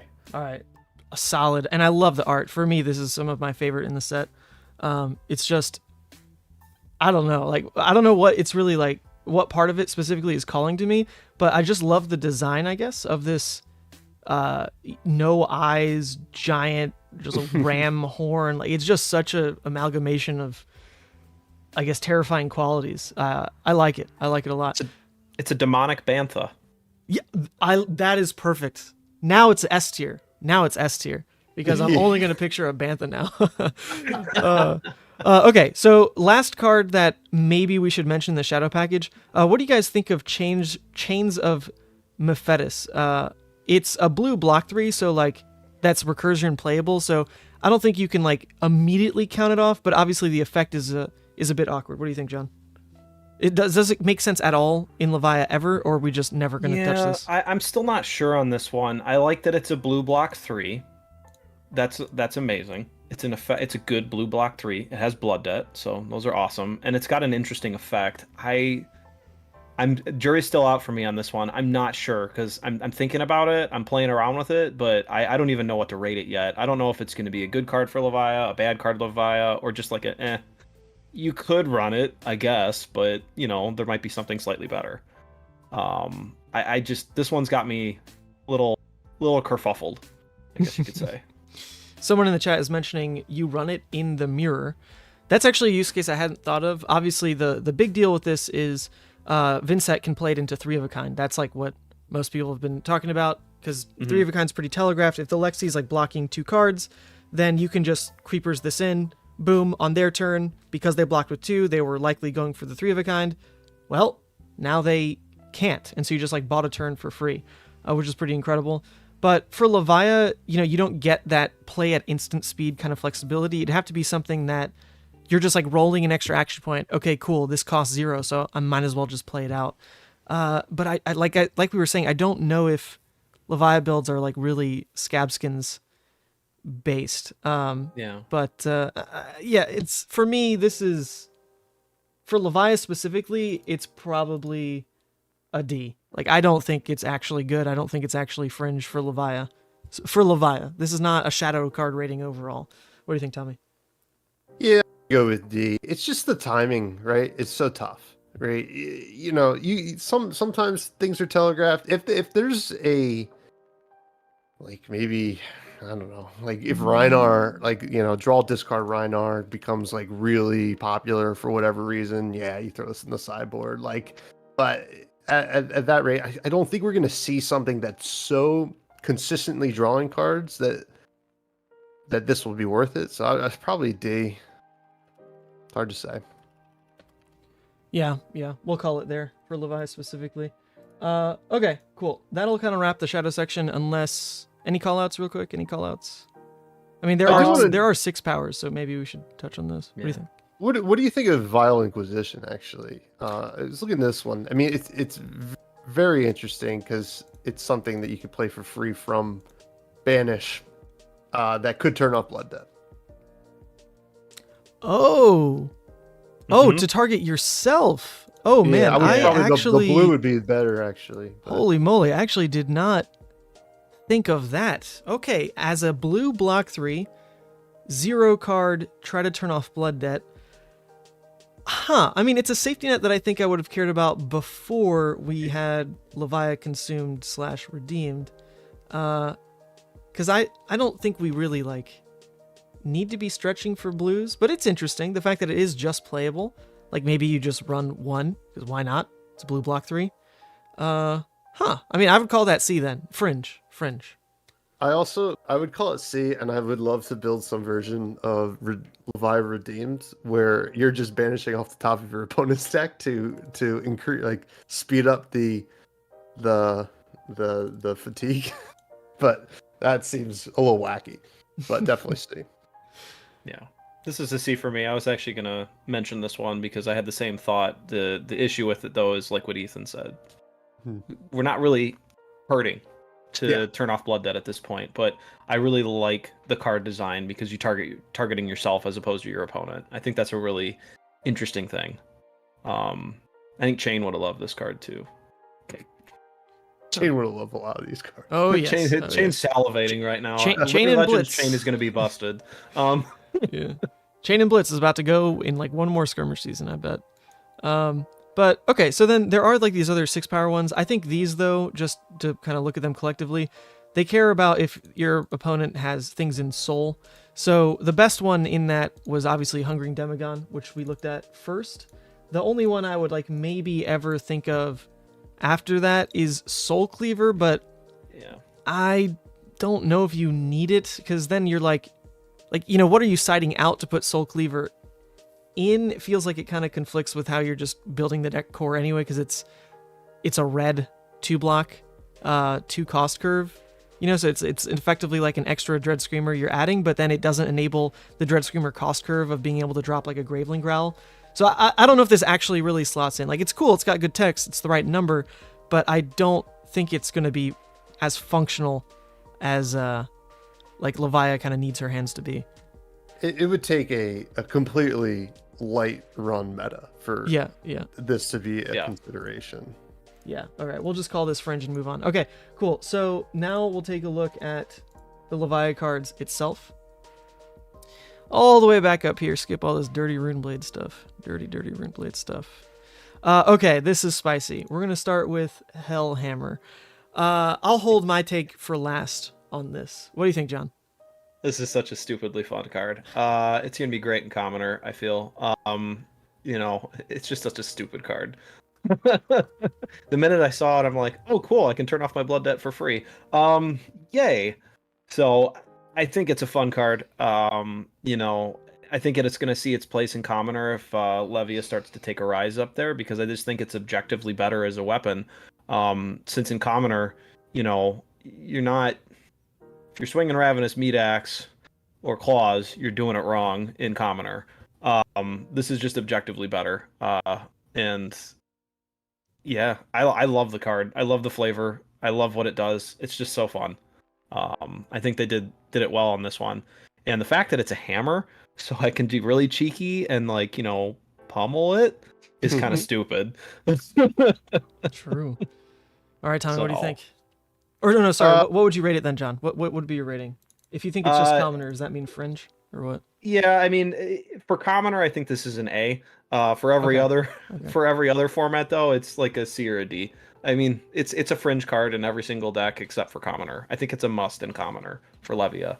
All right, you're gonna have to talk to the Hydra in a second. Then I've got different opinions. What do you think, Tommy? Though. So I think this is like an all-star in some kind of fast matchup, right? Like we don't really have like the time to like mess around with Hexagore or you don't, like, I don't even know if we're gonna want to play Blood Rush Bellow anymore, right? Like, I don't know if Claws is going to be a consideration. Probably will, but like, we have so many cool things now. I really like the Hellhammer. I don't, God, it's so tough to say. Like it really is it's a safety valve, which is nice. It's 2 for 6, which obviously we love in Hexagore. Only happens once, but and then you got to think about how often are you going to be able to swing the Hexagore. I would call this like a C plus B minus. I would say. Interesting. Yeah. I almost want to call this card S tier. I know that's spicy. I know that's spicy. I think this is the perfect card for that Recursion Levia deck. Granted, I'm heavily biased because that's my favorite way to play Levia, but that deck needed 2 things to operate. It needed a like panic button for when, your graveyard was like screwed, you didn't draw the unworldly hand. Oh my god, like I'm just going to take blood debt this turn. You needed a panic button. And then you needed just, I don't know, I guess like more defensive-ish tools, which you get in a way with like the Levia Redeemed, like healing yourself. You also get in Diabolic Offering, which we'll get to in a second. But as like a panic button, Hellhammer is better than I ever could have imagined because it's a good panic button. In a Recursion deck, you never use your weapon anyway. Every time I played that, like when I got top 64 at the Calling with it, which, like, honestly, top 64 is not that big, it's not actually getting up there, but it was a very big Calling. So it was a Romping Club Recursion Levia deck. I swung Romping Club like once in every game. Just once.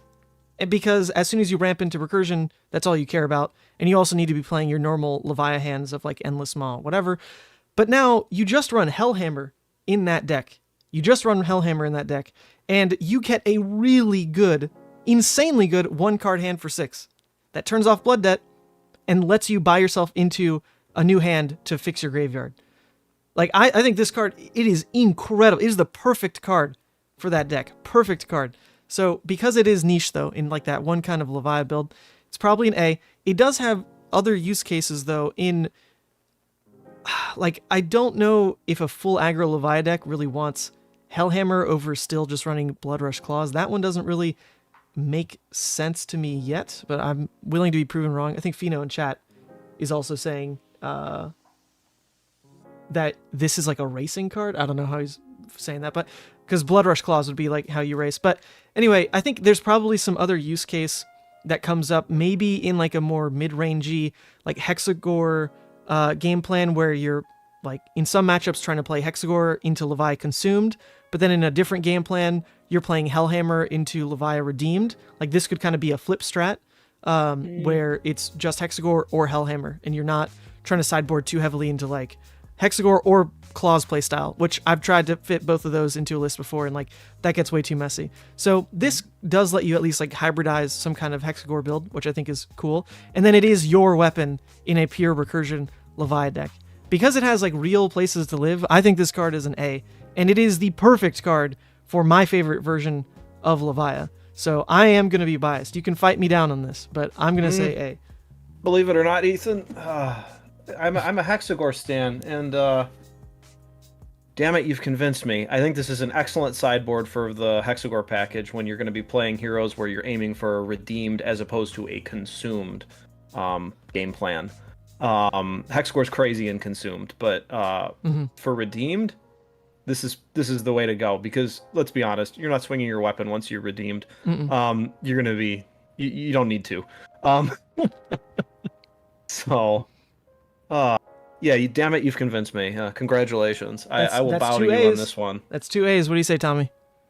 God, you gonna humble us? Yeah, I mean, I don't know if I'm quite A. I mean, I definitely have been talked up into the B range for sure, just because of the sideboard. I mean, I love this card. I can't wait to play with it. It's very cool, and I like that it progresses the blood debt plan, like increasing your blood debt just for swinging with it, which is awesome. I don't know. Well, whatever. We'll give it an A just for you, Ethan. Okay. So someone in chat is confused. What happened to Bloodrush Bellow Claws? That is not the list that Hellhammer would be fighting for a slot in. That would be a totally different list, and that's what we've been alluding to this whole time. Part of the excitement of Levia right now is there's a lot of lists you could legitimately explore. For example, the Recursion Levia list that I'm talking about, that is just my absolute favorite freaking way to play Levia, looks something like this. And I think to the average person, this is going to look like a pile of trash. But to someone who plays Recursive Levia, this is the best the deck has ever looked. I'm so stoked, and I cannot wait to play it. This is like my day one Levia build is going to be something like this. But this is just pure recursion with Deeper to Evil and your Howl from Beyond, with new toolbox options in all the new Blood Debt, like Banish Unplayables that you got, on top of new defensive stuff, which we'll get to in a second with Diabolic Offering and Art of War, and your new Panic Button in Hellhammer. I mean, this deck literally never used its weapon other than like maybe one turn a game, and if you're going to use your weapon for one turn a game, you might as well make it turn off Blood Debt. I think this card's insane. So for my like day one Levia build, I'm probably going to be playing a Hellhammer recursion deck, which is crazy. Not what I saw myself doing before literally all of spoiler season. This is like one of the last things that got spoiled for us. But anyway, that's why I'm so excited for it. Like it's my day one build is basically a Hellhammer deck because it's yeah, to me like the most thematic way to play Levia. So let's call it an A. I think we've hyped everyone up. I've convinced you. If I can convince you all, then that's a testament to something, right? So that's exciting. That's exciting. We got a little juicy A that no one expected till the last bit of spoiler season. But in terms of the next, let me get that back to rating in progress. Next Shadow Brute card. This one I really have not thought much about, not gonna lie, but a question did come up before we dive into it, John. If your Levia consumed, can you like choose Spoiled Skull as your once per turn like play effect and use its action, or no? I don't think you can, right? Because you're activating an equipment and you can't. Yeah, because an equipment needs to be an equipment needs to be equipped in order to play it. Unless, as the rules currently stand, there are 10 lines of text that are specific to the new Levia flip card. Until I have a CR rule, CR update, I wouldn't dare make a ruling because they could change something. Okay. That's the point of updates to the CR is sometimes rules change or rules adjust. But I don't see it as playable currently. It'd be kind of stupid if it is, potentially. Mm-hmm. I'm not opposed to it if it is, because that'd be really cool. But yeah, play a Blood Rush from your Banish Zone. After already using Spoiled Skull. From a Banish Zone, whatever. Yeah, I don't think so, but maybe. Okay. I mean, well, let's wait. I'll let you know once the CR comes out.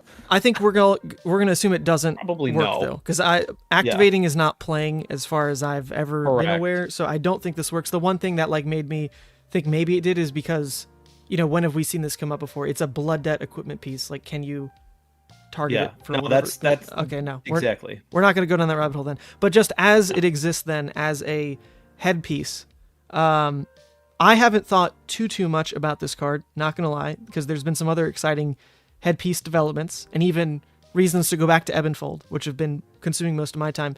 Who wants to take this one first then? Oh, I'll take it. Okay. I think it's going to need a specific deck, but I think it's a C. I think it's potentially good. I think it definitely has potential. I still am leaning towards keeping Skullhorn in my deck, just for wizard matchups potentially. But I think this might have potential. It's just it's interesting. Mm. The only real problem I have with it is choose one at random. Mm-hmm. Yeah, not be random anymore. You'd have to have like 3 cards of a similar cost curve that do similar things for you to actually plan that turn. Correct. Which, in like a recursion deck, you actually could do that. You could choose like Dread Screamer, Unworldly, Convulsions. They're all doing the same thing. They're just like enabling a Howl Deeper to Evil play. Yep. The same problem with that though, and the reason I really haven't thought much about that card is, I think if you're actually playing full recursion, you, like we mentioned with Dimensional Gateway, you need Crown of Providence or Ebonfold, though. Like those, you need one of those cards to kind of save you from the weird draws in a recursion deck. Because it's not just Dimensional Gateway that can be horrible. Like Deeper to Evil also doesn't block. So it can be really weird to get out of hand. You'd rather get it out of deck with Shadow Blazafet. So for me, I just don't see this even working in its like best case, which for me is Unworldly, Dread, Convulsions. So I don't know, like, do you run it as an Arcane Barrier 1 headpiece? I guess if you care about only Arcane Barrier 1 over, like, Arcane Barrier 2, which in a world like maybe you do, if you're already running Hooves and the new Shadow Arm piece, then that's basically Spell Void 2 and a really good like go card versus Wizard now, like already in a combo, Hooves and Shadow. So then you could run Spoiled Skull instead of Arcane Barrier 2, since you're probably not really needing to go to Arcane Barrier 3 in that matchup. And now you can just have Arcane Barrier 1, Spell Void 2, and be a bit more racy. So, like, maybe for that, it's cool. It's like a more flexible Null Rune Hood. Because you could banish it to help your Blood Debt or something. Maybe get something out of the action effect. I don't know. I'm really not that hype on this, though. And I would probably push it towards just C. But what do you think, Tommy? You'll tie it together here. Yeah, I mean, this is a sideboard card, right? With flexibility, and I do like it, right? I don't know if it really will find the home. Like, I'm probably like a C as well, but I like there's some like cool use cases that the actual action is really cool for, right? Like you could, I don't know, you got like let's say you're playing Claws still, and you have a Blood Rush Bellow and you're banished, and like two other big turn cards in your banish, you can pick all three of those and then kind of have like a nice big turn out of it. But that being said, that's like a lot of work. But I'm probably like a sideboard C. But it's nice. I think it will pop up in lists. Yeah, I think the one other thing to note is I think this actually gets better on smaller hands if you have one blue, right? If you've blocked out whatever, you have one blue left. You could, in theory, pay to trigger this action, choose Hungering, Writhing, and Dread. Like a suite of these 2-cost attacks that turn off Blood Debt. And then on a 1-card hand, you're basically pulling off Hellhammer. You're just swinging 6. That's all you care about happening, is your 1-card hand swung 6. So for that, it's... like, I just don't see that functionality being super necessary from the, like, head slot, whereas... like Crown of Providence is pretty nuts. The other Brute Legendary we'll get to in a second, also probably pretty nuts. So yeah, it's cool. Like it unlocks a interesting effect and 1-card play for high value, but I'm just not sold. I'm not sold. I'd say C, I think. We're gonna upset chat there, Ethan. I think they love this card. Oh no. Maybe we're out of touch. I think if you think longer about this card, it's not as good as people's gut reaction is the reality. Yeah. Like you really have to put yourself into positions of like playing this optimally, and playing this optimally is it's going to be having lines open where choosing like 3 different things still lets your turn function. But my counter to that would be, just play your hand then. If you're keeping like a larger hand because you're trying to go off on like some big thing, then just play your hand a different way. Don't look to your hat for making a play live. Or if you're playing it on a small hand, that's where I think it has more guaranteed value, but we don't need that many panic buttons. And in the recursion list in particular that I said needs a panic button to function, it gets way better use out of Hellhammer and actually needs its headpiece to be Crown or Ebon. So I just don't see it lining up.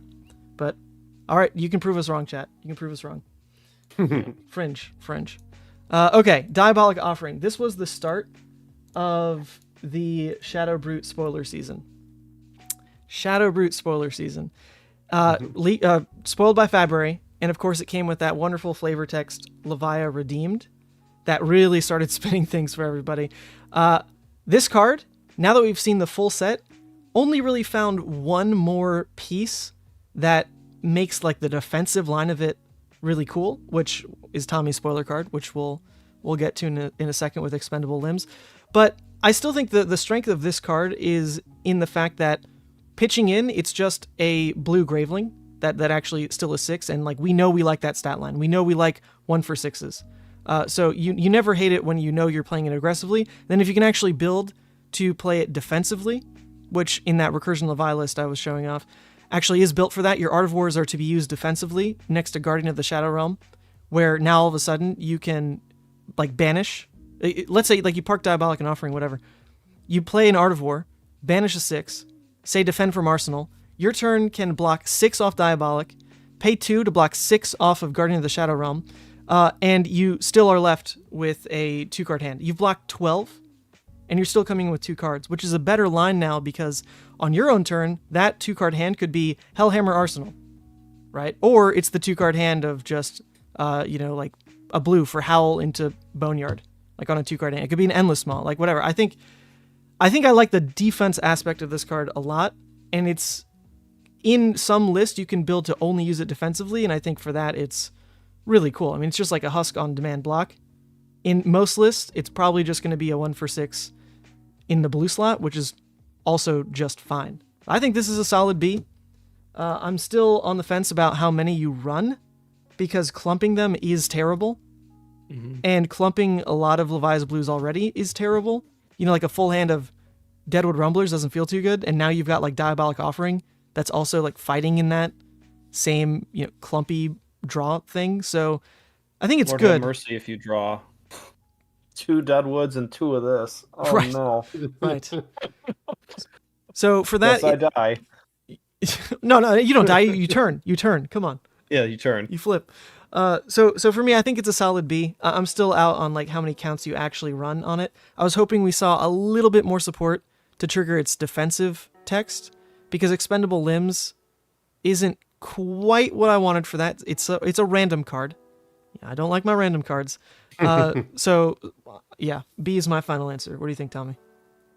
Yeah, I think I'm around there as well. The cards, I think it's just a B because it's going to be a blue Graveling, and yeah, it sucks it doesn't block, on its own, right? Like that's brutal. But unlike Deadwood Rumbler, you can still block with this. It just won't block anything. So you can put it into the graveyard, which is something. Now, that being said, it's a blue. It's a playable blue. Yeah. And I think any playable blue, I think I'm on board for.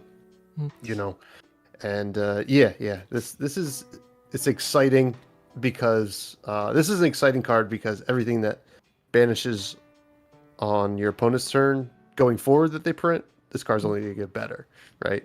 Right. Because as of now, someone in chat's mentioning there is Mark of the Beast. The problem with Mark of the Beast being your engine to trigger Diabolic is your opponent has to close the chain. Because if you block with Mark of the Beast and they just keep going, then Mark of the Beast hasn't banished itself yet. So that only really works if like they're pivoting into a Codex or something, they're breaking the chain. Then it's cool. That is a cool play, but it's not a consistent way to really trigger Diabolic. Now, to note on this card, I was talking with Joshua Scott, LSS's head judge, last night, and this card actually has a better interaction with the new like Shadow Blood Rush Bellows, the frenzied blood thing, blood dripping frenzy that we'll get to in a second. Blood dripping. Just to note, this card, it says if a card with 6 or more has been put in your banish zone, Diabolic's Offering, attack, and defense are 6, otherwise they're 0. If you're mass banishing this from hand with blood dripping frenzy, you actually pick the order of the banishes. It's not quite simultaneous, and apparently this ruling was based off of how breaking Library of Solana works. But this is an official LSS ruling, where you are actually discarding cards one by one, and the only reason that, or not discarding, banishing, the only reason this came up before is because Rhinar could discard 2 yellows to Library of Solana, and you'd have to layer 2 individual Intimidate triggers, which is why it actually works this way, which is funny. So thank you, Rhinar. Thank you, Library. But Diabolic now, if you're banishing it with Blood Dripping Frenzy with a bunch of other 6s, it will see the other 6s banish and count as a 6 itself for the second half of Blood Dripping Frenzy's text. So fringe ruling there, but that's pretty darn cool, because I was unsure about that one. Yeah, so in the heavy Blood Debt list, like, it has that Blood Debt keyword, could look pretty good there. I think I'll still hold steady on a B, though. What do you think, John? Yeah, I mean, it's a B. It's got a lot of utility. I'm glad we're being consistent with the rulings, and the Library of Solana is being used. I really like that. I'm never going to forget the time that I got to discard 2 Beast Withins to Library Solana and blow it up and refill my hand. Yeah. Oh, it was the best moment. I made Phil, the Prism player, so sad. And he never played Prism after that again. You got to get him again. He's about to be back with his new Prism. Hell yeah. no. But no, I love this card. I think it's an immediate upgrade in every Levia deck. There's no reason not to play it. it has the potential to potentially be a dead card, but like, I'm not saying run 3, maybe 2. I don't think you run 1 or 3. I think this is a twofer in the deck. But yeah, it's a solid B. I could see it becoming an A if they print more things that interact with it in the future. Yeah, that's about right. I think 2 of, if 2 of feels like kind of like a huge upgrade for the deck, then I think we're a bit off, and this should be an A. But because we don't really know yet how it feels on the table, it's a speculative 2 of, and because we may be wrong on that, B sounds about right, which is pretty close to what I had said when this first was spoiled, which I feel a little let down by. I wanted this card to be like nuts, but like we mentioned, we didn't see more of the banish support. But okay, going through the M's, let's actually jump to Tommy's real quick, since this is related to the card we just mentioned. Expendable Limbs, Tommy, lead us in. God, this card's okay. So I'm a little biased on this one, but I mean, I love this card, right? You know, I'm looking at this like, you know, like Reckless Swing. You know, it was like always like a fine card to put in the deck. It closed out games, right? But you didn't really want to play it till you were winning with it, and this is a Reckless Swing that, like, it doesn't do the 2 damage, but it's a Reckless Swing that ideally you play it on a turn that you can get the 6 on your next turn, right? And you block 4. It works with Diabolic Offering.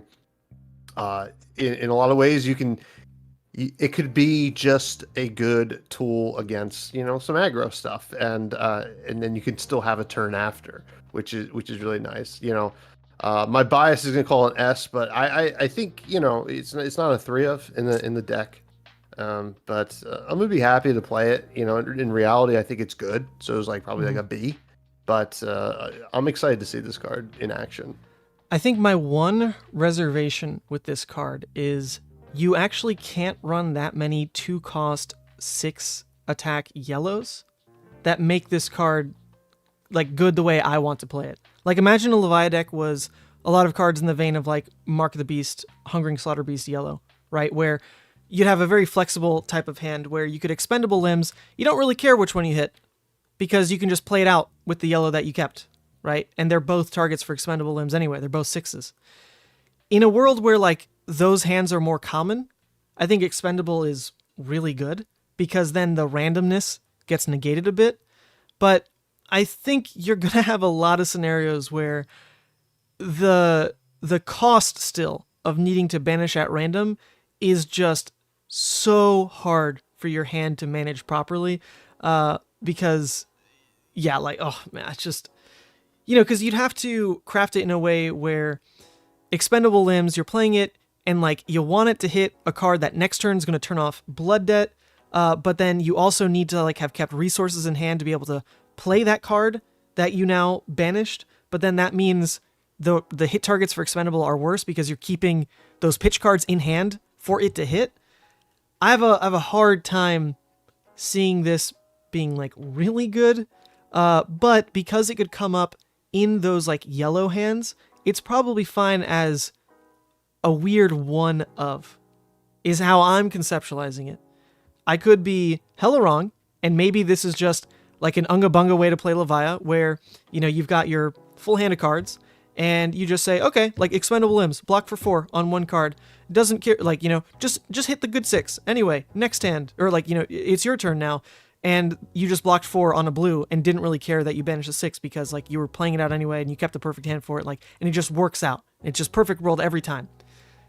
I don't think that's always gonna happen though. I'm so like randomness averse that I'm a little skeptical of this card. Maybe you run it as a 1 of, and like you park in an arsenal, or pitch it next to yellows anyway, and like find that good turn that I was kind of talking about with the Mark the Beast Hungering lines. And for that, it's still maybe like a C in my head. But what'd you say letter-wise, Tommy? Did you call it an A? I call it a B. A B? Okay. Well, I initially called it an S because I got to spoil it. But yeah, of course. You know, there is something I also like about this. I know you mentioned Blood Debt, but there is a nice thing here that it does not have to banish something with Blood Debt. You could just banish the CNC and then just fire that off next turn, which is like that's not actually, for nothing. That's fair. Yeah, that is fair. Yeah. Okay. So actually, I could be talked into a B then, because yeah, you could play this early game. It's still fine. You don't need Yeah. to have the card that was banished turn off Blood Debt. And Yeah, for you can that, play it this is for flexible. first turn. Okay. Also, Okay. yeah, it could be a card that doesn't. It's any 6, and then I think just as importantly, it's any card that says may play from Banish Zone. So you do actually have some pretty decent options with this. I mean, the first thing I thought of is in worst case scenario, I block 6, play this, banish my Tome of Torment. I can tome, arsenal a card, transform into the big daddy, and begin the murder fest. I mean, it's just a crazy card. I hate randomization like Ethan does. I don't like it. It's not good. It takes agency out of your hand and out of your plays. But I think this is a must run 1, maybe a 2. But I think you have to include this in the deck, even if it's just a one-of. It has to be in the deck. It's just a good card. I could see it like this is kind of a new 3 of blue in terms of like 1 expendable, 2 diabolic. Like that's the little baby package, kind of taking up a blue slot. I think that sounds very healthy. It's definitely an upgrade for a Levia deck. So I'll say B. I've revised. Are we good with that? B? Bring them up. Okay, cool. Just to note, I want to mention one other card in this discussion with Diabolic Offering and Expendable Limbs, close to what you had mentioned there, Jon. So if you remember, there is a Blood Debt Shadow Defense reaction, Guardian of the Shadow Realm. And this card in particular has natural synergy in like the curve of a defensive Artifor with Diabolic anyway, for 1. For 2, if you're playing into the Blasphemfet Levia Consumed playline, then you can actually, since it's once each turn, target Guardian of the Shadow Realm on your opponent's turn and basically have a 1-card block 6. Because now you're turning a blue or a yellow into just blocking 6, because you'll be able to actually play Guardian from Banish, not just use the action from Banish. So with that whole new assumed package of like 2 Diabolic Offerings, 1 Expendable Limbs, I could see a Guardian making its way into this whole like little baby flexibility package, and that makes me excited because I think this card's actually never been bad. I ran it back when Ice Lexi was a thing, because you could break a Frostbite when they flip and just like pitch a blue, break a Frostbite, play out your Guardian, and you felt pretty good doing that. And I thoroughly enjoyed the card back then, and I think it'll be worth experimenting with again because of that little baby package we just went over. So shout out to Guardian of the Shadow Realm. Lost but not forgotten, thanks to this set. Okay, let's go to Shaden Death Hydra, who I'm cosplaying at the moment. I'm specifically, I think I'm this guy. This one, because I'm looking a little derpy. Shout out to Sam O'Byrne, Aiden Quineski, and that other guy on 3 floating for spoiling this card. I really enjoyed the whole. Their spoiler video with like the fake voiceover, like over the whatever. I don't know, that style was just so funny. Well done. Anyway, Shaden Death Hydra itself. When this attacks, it deals X damage to you, where X is 13 minus the number of cards with Blood Debt in your Banish Zone. It's basically the Hexagore text, which, Jon, you actually said so early on when this was in the thumbnail, you were like, that's the Hexagore text. And so, well done. Like, it is the Hexagore text. It's just 13, not 6. I was partially wrong. It says Shaden, not Shadow. Oh, yeah, that's true. Everyone did think it was Shadow. Yeah. But what's interesting about this card is that it doesn't inherently turn off Blood Debt, and yet it's an amazing resource sink to just slam the highest stats that we've seen on a 3-card hand well, not the highest stats. You could hit this before with Dread Screamer, Red Graveling, to be fair. But the fact that it's yellow and still pushing for 13 like this, really exciting. Is it playable? I still have my questions on this. Obviously, has synergy next to Rouse. Like, it in and of itself would trigger Rouse, which is kind of cool because Rouse was making its way into the Levia list for a while. But it begs to be played next to something that turns off Blood Debt early game, or is just like a massive resource sink late game after Levia Blasphemfet consumed. The problem with playing it once you've hit that point in the game is, do you actually have 13 Blood Debt? Or I think at that point you're like trying to play him out, right? Or maybe you're triggering with even less Blood Debt than that because you don't want to mill yourself. It feels like maybe you run like 1 or 2 just in the chance that you get this in your Banish Zone before flipping to consumed and you get like a good turn off it. It's the first thing you play out after transforming, right? And maybe that's about it. So I don't see it like reinventing a Levia build in and of itself. Like there's a meme you could pull off with like tear limb from limb, right? Which is like kind of funny, come in for 26. But that's just, you're playing like the most random brute deck at that point. Just go ahead and run the 1 for 6, roll a 6 weapon at that point. I look for consistency in Levia cards, and I think consistently the play I'd be looking for is get this in banish. As soon as you flip, you get to play it for pretty much no downside, like that first turn as Blazafet Levia consumed, but not much beyond that. I think it's still a B. It's still a B, and there's a lot to explore with what it can do for like a Rouse build, where you park like a 2-cost in Arsenal. You pitch a blue, Rouse, reveal Shaden, pitch Shaden to that 2-cost in Arsenal. That's actually, like, those lines are pretty good.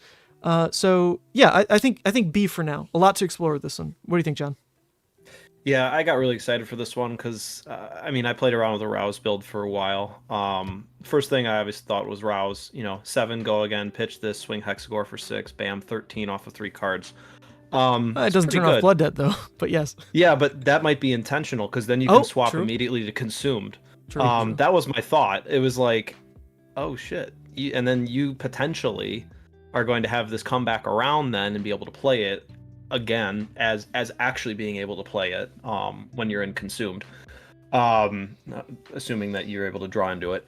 But I think it has potential, an intentional, if you can swing 13 and then purposefully take Blood Debt to swap over into Consumed, I think that's pretty strong. Obviously it's going to depend on how much life you lose to Blood Debt and all that, and I realize that this is a very niche scenario, but that is literally the first thing that popped in my head. I'm like, that thing synergizes with Consume so well. Because if you have it for later on to play out of your banish zone as Consumed, it's great. Or if you have it, it's a way to, immediately swap to Consumed off of a Rouse turn. It just gives you more flexibility in the matchup. So I think it has some pretty strong potential. But we'll see. I think it's a B still. I don't think you run more than 2. I don't see why you would. Because it's, potentially, if you draw it early, that plus a blue and plus 2 reds, it's, it's just a pitch card at that point. I mean, it pops Heralds too, so that's a bonus. Guaranteed. There's no way they're going to get around that. Yeah, there you go. Unless they double blinding beam it or something. Triple blinding beam! It's, still a... oh, no, it'd be a 4 at that point. Never mind. It doesn't get around triple blinding beam. Gets around 2 blinding beams. Gets around 2, not 3. 2, yeah. They'd have to have, parables out too? Yeah. Okay, what do you think, Tommy? Yeah, I'm right there with you guys. I mean, this is a playable card for sure. It's big, it's beefy. I don't know. There's not much to not like about this card. Yeah. And yeah, I think it's going to be a B. And like you said, I don't think you can run 3 of them reliably. That's pretty crazy, but it's very exciting. It's very exciting with just what you can do, and like even just finishing out games with it possibly seems totally feasible. So yeah, I think you'd just be happy to have it in the deck. I will say the resource like sync ability of this on Blazafet Consumed hands, I really want to see how that plays out on the table, because ideally, like, your deck is already built to be like pretty gas in a consume list. Like, you're playing for as much damage per card as you can anyway, right? So ideally, the way that consumed happens for me is like you're flipping. Okay, cool. I'm gonna play out Dread Screamer and like use 1 card in hand to enable that play, but then I'm still using cards in hand to be other, attacks I'm launching that turn. I'm not looking to play exclusively out of my banish zone. I mean, that doesn't make sense. There hadn't been like that singular card that's enough of a resource sink. This is at least that, right? This is at least that way of saying, oh, okay, like you're swinging into me. I'm going to like block with 1, 2 card 13U Arsenal. Like that line is still nutso. Like it is the resource sink for 13 off a 2 card hand is really good for consumed. But it's just, yeah, like, does that mean you need 3 to get it in banish consistently enough to even make that line playable? Can you get away with 2? Is it there's a lot of maybes for me with this card, because we also just haven't really seen how consumed plays on the table yet. But in my head, That's how this card gets its most value, and for that, it might be closer to A if it can be consistently played that way. But I think B. I think B for now. B for now.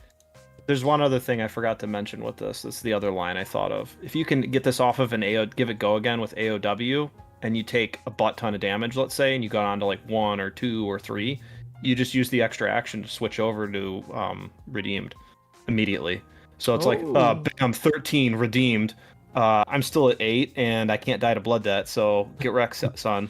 I mean, if that threatens lethal, and you can immediately switch to redeemed, you have the entire game is in your hands at that point. Like you're not gonna.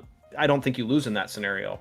If you get them to lose 3 cards out of their hand and you switch to redeemed, they're in trouble. And in that scenario, you're probably also getting an arsenal set up, which is even more dumb. So I just think this card has such potential. So that's a great intentionally point. taking blood debt. Like I think that's the difference. Is blood debt is now a resource, and sometimes it's good to take it. I think your point of like using it next to Art of War actually could make this card a true A. Like a 5-card Art of War hand could have payoff because one of your attacks is now Shaden. Yeah. Imagine if you could got make Shaden that off could and you make still an have Art that of War floating to Graveling. Exactly. that could make an Art of War 20. hand 20 damage, which is higher than like the normal Blood Rush turn being 18, which is pretty crazy because if we are getting pushed away from Blood Rush, which we'll kind of talk through as we see more cards, that's massive. So actually, I'll still hold. I really could see this being an A though. It requires experimentation because the effect itself, it doesn't have everything it needs to all in one text box, which is kind of a good thing. You know, it makes you work for it a little bit. I appreciate that. It's not just Codex of Frailty. What the hell? But okay. Next one, Slithering Shadowpede. This sucker. There's tons to talk about. I'm going to let you guys start. I'm going to check the mail real quick. Go for it. All right, I'll start here, John. I think this card's awesome. I think with like a 1-for-6 that you can just play is awesome, right? Like, sure, it doesn't block, but on top of that, you get the added bonus of not even accidentally, like hopefully, banishing it from your hand. We have some synergy cards that we'll get to in a bit, but it just seems to be the only downside is that it doesn't block. But like even that, like this is something you can just play 1-for-6, and it's just going to be so sweet. And I'm so excited to play with this card. To me, this is almost S, right? Yeah. Like I think it's that playable. And maybe I'm a little crazy, but also shout out to Push the Point who had an awesome video for this reveal. I am head over heels on this on card. This card. Nuts. I mean, the art is nuts. There's like a dude's face on there, all creepy and whatever. But it's just a great card. Like this is something I was hoping we were gonna get. I didn't care. I just wanted something that had 0 downsides. This card has 0 downsides. Yes, it doesn't block. To me, that's not a downside though, because we have cards that don't block that are terrible. And this isn't the card you block with. You block with the other cards in your hand. This is a immediate 6. Like you can play it turn 0 to start filling your graveyard. You can play it off a go again, and it can be the card that you banish from Ram Rider, which we're probably going to get to at some point. I mean, it's just dumb. It's such a good card. I was shocked they printed it, and this to me, like I want to give this an S. I think this is one of the best cards they printed for Levia. I would agree. I kept saying that I was expecting us to only ever get like one more 1-for-6, and it was probably going to be a 1-for-6 red non-block that just had the text like draw discard. Like, that's it. It would kind of like scale in like the Pulping Wild Ride stuff we've seen, but it obviously couldn't have go again. That's too good. So I figured it'd probably live there, be like a bit of a random play. But the fact that it's a 1-for-6 in a brute deck, like that cost curve is nuts. And then they gave us Slithering Shadowpede, which is like nuts. I mean, the text on this is insane. So I agree with your S. Let me tell you what else is S real quick. The package did come. I'm holding in my hand the Marvel Levia redeemed. Oh God! Would you all like to see it? Switch screen so we can see it, because we're not going to see it. You'd like to see it. it. Okay. So, you're wait. Just open YouTube. Yeah, we'll just have to open. Otherwise fine. it's I'll gonna open get YouTube. Otherwise it's gonna get weird. I'll maximize YouTube. Turn off the chat. All right, I'm ready. All right. So Oh, you troll. So Nice this is Diabolic Offering, Cold Foil Extended Art, Beautiful. which is freaking gorgeous. I think if we're running two of them, I need to. Who's a Prism player? I need to buy theirs up. All right. However, behind that card, how do I even reveal a double face card with Justice? Oh, God. Okay, Ethan. here. Redeemed has here. to be last. Come on. Redeem last. Okay. Oh my God, I don't want to like bend it on camera. Let me take it out of the top loader first. I'm notoriously freaking awful at this. Oh my God. Hopefully it doesn't have a massive print line on it. Look at all this bait. Okay, let me put it back in the sleeve. I don't nick anything. Okay, you ready, everyone? Yeah. It's going to be delayed for us. Yeah. Focus up, camera. Plasmaphet Levia consumed. Oh Look my at God. that sucker. It What is the heck? the shadow black border, but the foiling, the cold foiling is also on this guy. That's actually different from how we saw the old like cold foil Levia, where it was just the shadow border. This looks freaking gorgeous. Downright demonic. Look at. I'm my trying to get it gosh. without the glare, so you can see That the is cold foiling. You see that? beautiful. Oh Yeah. my freaking Oh, yeah. God. Let me see if Holy- the camera will It focus. reminds me, the way they did it, it reminds me of the Marvel Ashwing. Oh, yeah, Like, yeah. Yes, that yes, black that's a great and red point. pop. Oh, that is amazing. That is freaking gorgeous. It is way less red in person than I would have thought. It's kind of like a deep purple, the art itself. But that is. Do you think so that's just a cool. Marvel Sick. or I think it's the Marvel. You know, the cold foiling adds like kind of that layer of shadow over it. But oh my God, in the light it shows red. I don't know. You probably can't like Oh, kind of like the catch blood it in rods. the light. Come Like the focus up codexes? again. Let me see if I can catch Oh, the yeah, camera so it shines it. You can see how it glows red. you? foiling? Yeah. Yeah, Oh my that's like the Wow. codex, like the codexes, the print on them with the Look at glowing that. red lines. Look at that. Oh, that that is is so solid. cool. Okay, other side. Other side. I gotta appreciate this one real quick because it's. Oh God, that okay. This side is very, very well Oh my done. Okay, God. here we go. Oh, the delay is killing me. Levia Oh my redeemed. God. Yeah, the delay's kill. Look at that. So it's spot cold foiling again on her armor. You see that? The glimmer. Yeah, that's insane. It's her dude. headpiece. It's the shoulders. Holy. Man, That they is killed it. sexy. I want to check one thing. I don't remember the text being white on the old Blasmfet promo. For whatever reason, that looks very crisp and like different to me. Because I remember the Blasmfet one always looked a bit muddied. So I do want to look that one up real quick. But holy crap, this is so sharp. The backside of it is more so what I mean. Like that's actually very legible. You're probably missing it in the camera, but I'm surprised how easy that reads. This is nuts. What a beautiful card. I really want that. Beautiful. Holy smokes. Is it irresponsible for me to say I will trade a judge pack for one of those if I don't pull it? Ooh. We'll see where she settles. She's probably going to be pretty up there. Let me pull up Plasmafet. I can... Wait, Plasmafet? It better come up in... BL. Osmo Fett. Oh, yeah. Ethan's showing he's not a true devotee. Okay, wait, hold up. So I can show the different prints, right? Yeah, it's white, but it's not crisp. It's not. They don't have it bolded like they do on the Levia one. Interesting. Okay, so it is still white, but something in person looks different in the text box on it. Like maybe they darkened the shadow a little bit, or maybe they bolded the text a tiny bit. But this actually reads really easily, which I was worried about on this kind of border. This is, oh yeah, that is so cool. Thank you, LSS. Thank God I don't have to spend money on this because I have no job. So that was going to hurt. And there we go. And then to boot, we've got the playmat, which I'm not tied to this playmat. If anyone wants to buy it, please help a brother out. But this playmat is the Nazareth. Which is, she's a pretty cool number 2. Blasmfet's number 1. It's a cool looking one. Blasmfet's number 1. But then Nazareth is right there. Ursur's way at the bottom. Okay. Let's get back to this. Damn, dude. What we were talking about, Slitherpede. I don't know how much for the mat. Someone asked in chat. They've been selling on the Facebook Marketplace, so I would probably just honestly look at that.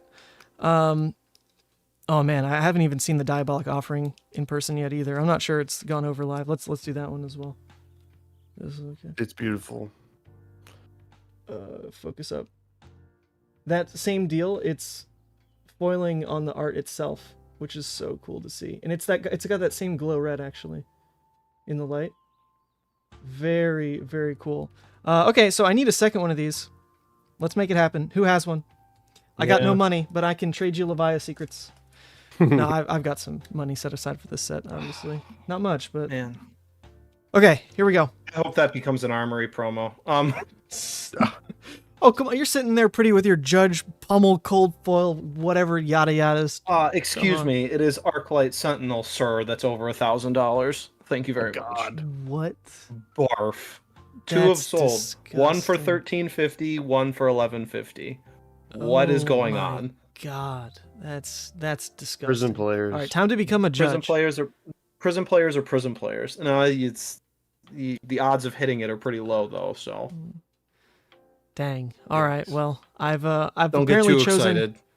I've apparently chosen the worst in the tiers of like how to contribute to Flesh and Blood. Being a doing coverage, like literally just burns money. Playing sometimes cashes you out. Judging, there you go. That's where it comes from, apparently. The business. Sheesh. Yeah, but you can't play if you judge. That's the downside. You can't play if you do coverage, John. What do you think my life's been at? fair. Like every battle hardened, I have to sit there and watch people have fun. I have fun. I have fun, you can play but at it's the a lot of work. at the Chicago one. You can play at the Atlanta one. I am playing in the Chicago one. I will see you there. Oh, sweet! I'll see you there. I spent money to go out of my way and play in that one instead of That's awesome. Spend It's gonna money be to a go out good of my one. way to stream it. So there you go. Okay, where did we? Tommy, did you speak on this one yet? Or Yeah, I started off slithering. It's AS. It's insane. It's awesome. And, this card's so cool. I love it. I think, yeah, if there was going to be a second S, it is slithering. Even if it didn't have this text, if this was banished from your hand, still a nutso card. The fact that it does, synergy alone with Art of War is through the roof. I mean, you now have the curve that's pretty easy to pull off of, okay, pitch blue, Art of War, banish slithering, go again, slithering into Graveling, slithering into Boneyard, slithering into Diabolic, 3-card 12, which Levia loves her 3-card 12s, and resets Arsenal. Like, it's just no sweat. No sweat. So that play alone, pretty nuts. The fact that you can park it in Arsenal, and now it fits the Blood Rush curve of Claw 8, reset Arsenal off 2 blues, also insane. It doesn't even hurt to play from hand on the back of like a Dread Screamer, because it's basically the same as playing out a Graveling. Card's crazy. And it might be enough to run Ram Raider, which is also crazy, because I hate those cards. The new suite that we're about to look at. But yeah. I love Ram Raider. Nuts. We'll call it an S. Okay. This one. This one, at first, I was madly in love with, because I thought there'd be some synergy piece coming with like a weapon that like made this basically another Blood Rush in a way. Unfortunately, that part doesn't exist. Like there is no synergy. There's no like kind of Shadow Claw coming that makes the text of, every attack, every Brute Shadow is going to get +X, really let you go wider than just a normal like 2 attack turn would. I mean, because if you ever push to 3 attacks, that's basically only ever off of scabs on top of an already like go again base turn. So this is really not going to reach Blood Rush numbers unless you're like lucky. But it's a blue slot, block 3, that has really great synergy with Blazonfet Consumed. So for those reasons, like it's somewhere in the realm of like, yes, it's very good, but it's not our next Blood Rush. Whereas I think a lot of people had said it was our next Blood Rush. So I think for me, it's a B. I would need to see on the table, like if you can really get away with park this in Arsenal, pitch a blue, banish 3 cards, +3, into like a go wide turn where it gets 6 at minimum, 9 if you're lucky. Like if it's consistently making those lines real, then it's probably an A. but I don't think you actually play for the hands of park this in Arsenal, do that thing I talked about, and try to make it work that way. Like, I still wouldn't really want to Arsenal this, I don't think. But I'm willing to be wrong. What do you think, John? I think this is Blood Rush's replacement in the new Levia decks. It synergizes. I think it's fair Blood Rush. Yeah. The problem with Blood Rush is it completely limited the design space of the brutes, if you really think about it, because it's completely, utterly busted. The card is insane. It's the best brute card, period. Always probably will be the best brute card. Not saying Shadow Brute card. But for Rhinar, it's an auto include. You have to run Blood Rush. It's stupid not to, because you get an Intimidate trigger, you get +2 to at least 1 attack, if not 2 attacks, if you have something with Go Again, and then you can swing your club for 7 off of it. It's just great in Rhinar. Or you could do Claws Rhinar and go 5/5/8, 5/5/10. I just think it's a good card. It's not quite an A like you were saying. It's definitely a B. But I do feel this is a 3-fer in the deck that I'm already conceptualizing. And I don't run Blood Rush anymore. Like, the card doesn't do what it, in the new version of Levia, Blood Rush is not really going to do what you want it to do. You only have so many slots, and this is just objectively better. And if the goal is to get to consumed or redeemed, we don't have time to mess around with Blood Rush, I don't think. I could see in a consumed line where Blood Rush could potentially have a use over this, but, you're also having to draw it at the right time, and I don't really like that play style. It's the biggest problem I always had with Levia. Like, initially, when we first played, did I have Blood Rush in my deck when I was running Hexagore? No, I don't think so. You just had like freaking 9 Deadwood Rumblers, or whatever the hell. It's bullshit. No, I didn't have 9 Deadwood Rumblers. I only you had. You ran the Reds. I had 3 You blues did run and 3 the reds. Yeah, because the red's a disgusting card. 8. It's hard to deal. In that meta, it was hard to deal with. But no, I think in a Hexagore build, this is straight gas. And I think that's what you really have to play to. Like, if you can get 2 attacks off and swing Hexagore for 8 with this, or 9 even, that's insane. So I really like this card, but again, I think it's a B unless it ends up being more consistent than I think it's going to be. So yeah. I look at this card, and there's like some really weak things you can do with it. Like the floor is still, but like the floor's like not that bad, right? Like, you can pitch a blue. Let's say you pitch the blue, did this, only banish Shadowpede, right? And then you could you draw a card, bang out a Shadowpede for 7 Arsenal. That seems like a pretty decent floor, right? Yeah, that's like a 2-card 7 effectively, which is fine. I mean, it's not like a 2-card 9. Yeah. But like, it's coming. It's a blue. It's a floor. blue that's enabling it, which is for a floor that's pretty good.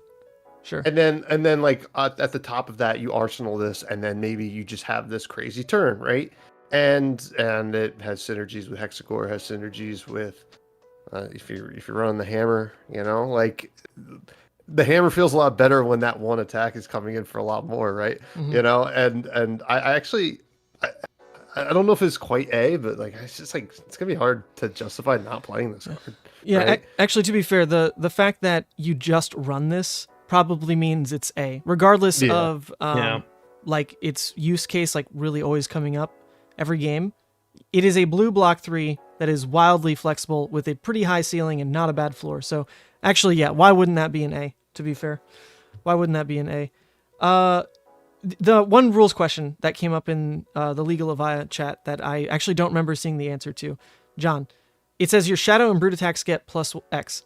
This is unique because most of the time, whenever you played like Blasphemfet out, right? You played Doomsday, you had Blasphemfet. There wasn't much, like Blood Rush specifically said Brute, right? It didn't say Shadow. So you never worried about Blasphemfet getting the plus from Blood Rush. It just didn't work. But now this says your Brute and Shadow attacks. Is Blasphemfet like when he attacks, does he count as an attack? Or he's just always an ally and it still doesn't apply? Shadow demon? I can't remember. He's a shadow Is he a shadow demon? He's a shadow demon.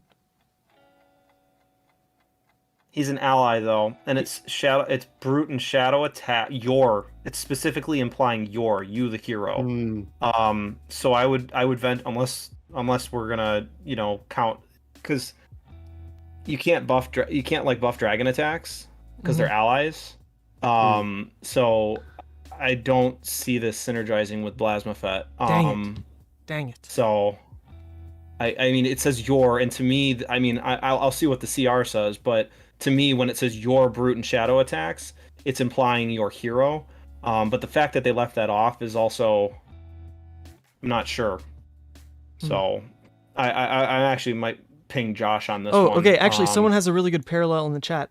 Uprising, the card, works on your dragon attacks. Yeah, it works on the dragons. What is Uprising? How does that read? So maybe it can. Your next 4 draconic attacks. Then it can. Yeah. If we keep consistency. So if we keep consistency with Uprising, then yes, it will work. Your brute and shadow. Yeah.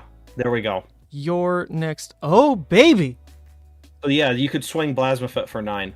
Or 10. I hope that's real. I hope that's real, because I was always miffed that Blood Rush didn't work with Blasmafet, because you could have like such cool late games where it's like, oh, you're gonna ignore Blasmafet? Sick. I'm a 3-card Blood Rush and still 18 you. He's not a brute. But no, he's not a brute attack, so that always felt a little off. Okay, well, we'll put a tiny pin in this, but I think based on Uprising, it would buff. Yeah, it should. As long as the rulings stay consistent and there's nothing that changes, then yeah, it would buff it. All right, this is which an makes A. Blasmafet slightly better. It's an A then. I'm calling it. Yeah, there you go. Nice. Yeah, very excited to see if this card alone can unlock like the Turbo Blasmafet Levi Consumed type of playstyle as well, of just like ripping through, stocking up your Banish Zone, and just letting you like guarantee you have the right kind of gas without relying on like the little bit slower pattern of blocking with your cards, banishing them to block 3, letting that be how you fill up your Banish Zone so that Blasmafet, has its Dread Screamers, has its Hydras, whatever. A lot of potential with this card. I think I'm pretty happy with the A.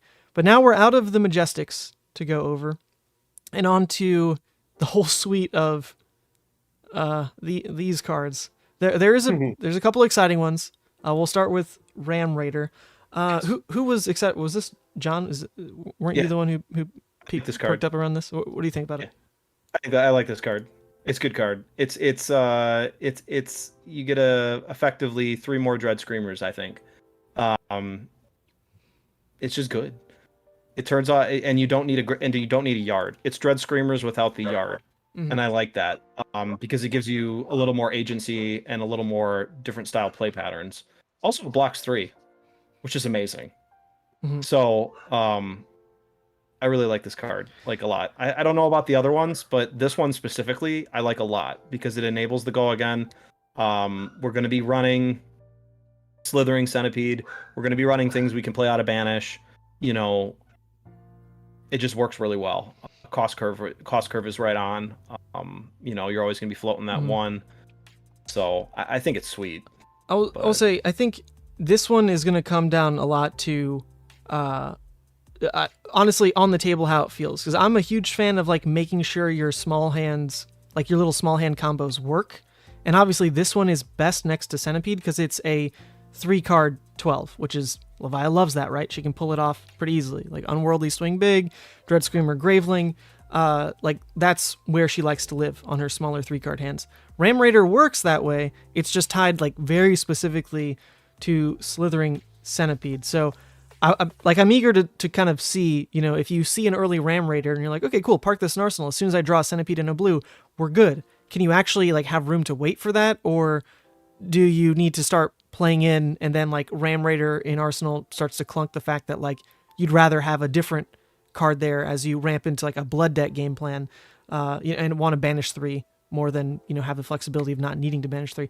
I don't know, like I'm a little on the fence with this one. If you're running 3 Artivore and Centipede, then like that's already a good combo. I can see Ram Raider as like a 1 or 2 of, probably being very happy to live within that package, but I personally can't see myself running 3 of this. I don't think it's good enough for me there. But there's the other flip side where maybe you just want as many go again cards as possible banished once you flip into consumed. That way you can make your turns go wide. And in that, like Ram Raider is an extra Dread Screamer in a way, because the fact that you banish a cost banish from hand is a bit negated because you're not even playing it from hand to begin with. It's from banished. So to me, this is a 2 of right now. It's fine, but it's when it's really good, it's next to a singular card, centipede.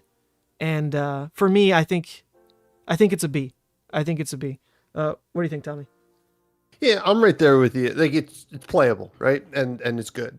Like when you're playing it, it's going to be good.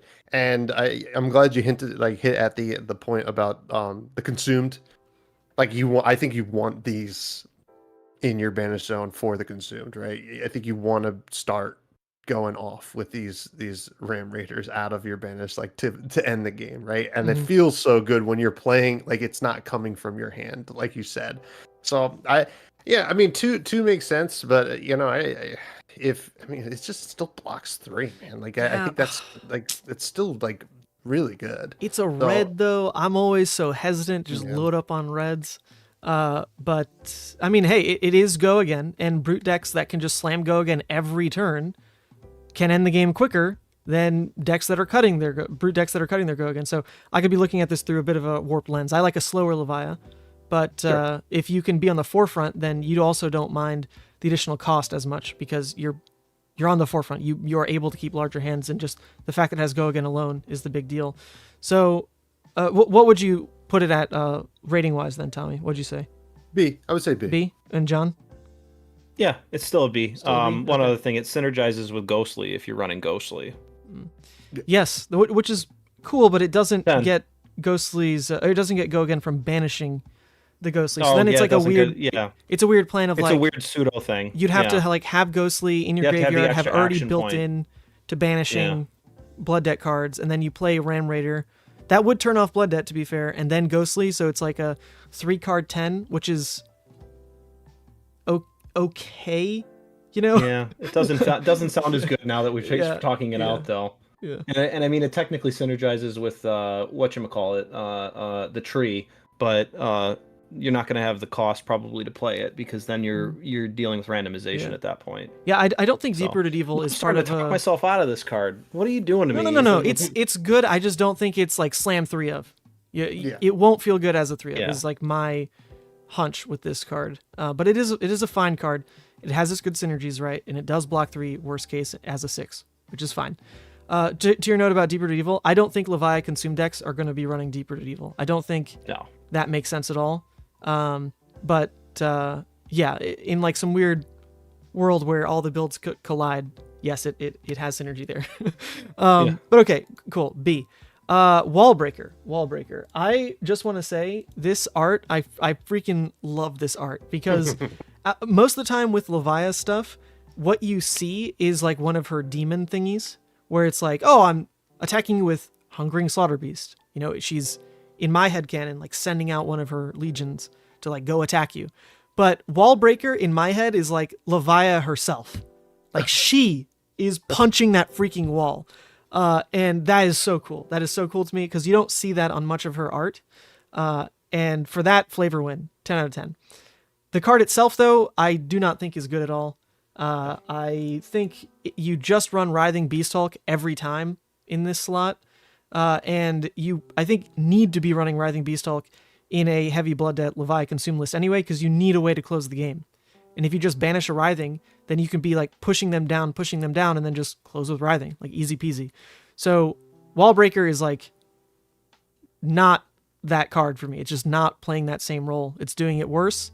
And you can like 2-card 6 early game, sure, but you probably like don't really need to be 2-card 6ing. You should have your Levia deck built in a way where that is like never a play you're forced to make. You're not Rhinar. You have better cards than that. So for me, I think this is, it's a unique keyword in Overpower. So for that, I'll call it C, but I'm like in between C and D on this. What do you think, Tommy? I'm right there with you. Like Beast Hulk is where you like it's fulfilling the same slot, right? The only upside is you can play it like turn 1 or whatever, right? Like you don't need a graveyard. But that being said, it's fine. It's fringe. I mean, like I could see a world where it like a one of gets in there, but besides that, it's probably just a C. John? I don't like the card. Okay, there we go. You're here. It's a D. D. Sorry, I just don't like the card. It's a D. I don't think overpower really works outside of maybe warriors right now. It's just a D. It's not overpower. Just doesn't do it for me. It's not good enough. This is a 1 cost. I think it's a good card, but it's not. It's a 2 cost. I think because it's our only access to overpower, and that may matter. Someone in chat is mentioning plays around down and dirty in Arsenal. So fringe. Yeah. But just because it's a new keyword on a Levia card, we Long can't call term. it useless because long term there is potential use there. So I think But we're C talking is right fine. now. Well, yeah, but just in terms of like Sucks. it getting added to the pool of Levia cards, right? Like where does it lie? Yeah. I It's think not an F because Yeah. it's still a 6 attack block 3. right.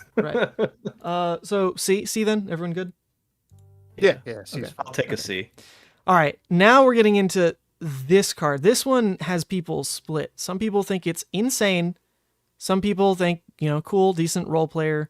I'm eager to see what you all think. We are on to Shaden Scream, and this one is, whenever they release these brute actions, it is to note that, they're blue and red are probably the ones we're like starting to look at instead of just whatever one is a 6.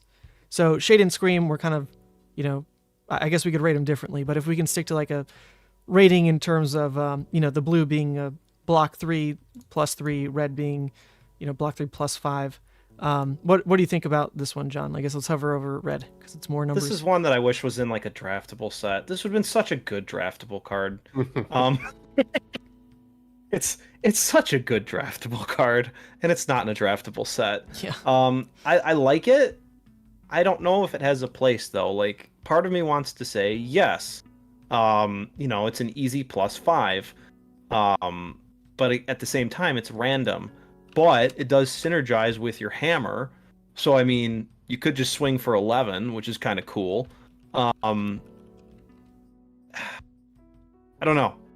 I mean, for now, I want to give it a C simply because I don't know what the ceiling or the floor is on this one. I think if this was a limited set and, you're drafting this or playing it in a sealed pool, I think this is an easy A because it's just so oppressive to have something that powerful in limited. Mm-hmm. But because everybody's got on point cards. They don't have the best card they could possibly play like CC. But yeah. I think for me, if this had been out before Dusk Till Dawn, we would have like been in love with it. Like, oh, thank God. Oh yeah. But now that we have more to start slotting into a deck, I'm like struggling to see why Shaden makes the cut. In like a perfect world, you're using this on like a Hexagore style turn because it's demanding less cards in your hand, right? Where you're just gonna Shaden, you've got a 3-card hand. Shaden banishes a 6, blood debt's off, cool, and then you swing Hexagore for 11. That's a 3-card 11. That's like a little less than what Levia normally is doing, and it's using a red. Like if you could have gotten the 3-card 11 off in like the blue and then scaling up to like the 3-card 13 in the red, then that starts to look like Levia numbers. Those start to look like Levia numbers. But it just doesn't quite work for me, because it's not the inherently like above rate type of reds that Levia could run. So it's a little flat. It's a little flat for me. Maybe you run the blue some point or like, jam the reds because you're all in on like just swinging Hexagore as soon as possible. But I think I think this is probably I would say C. It's not a D because the brute actions inherently are actually playable in other colors than red, which is cool. But it's not better than that. I would call it C. It needed more. It needs more attack power. Yeah. To me, it gets a S for the art. Yes. I love that art. That is true. And I can't wait for somebody to do an awesome cosplay of that. But it's. I don't know. Like you said, like I would have loved this 2 months ago.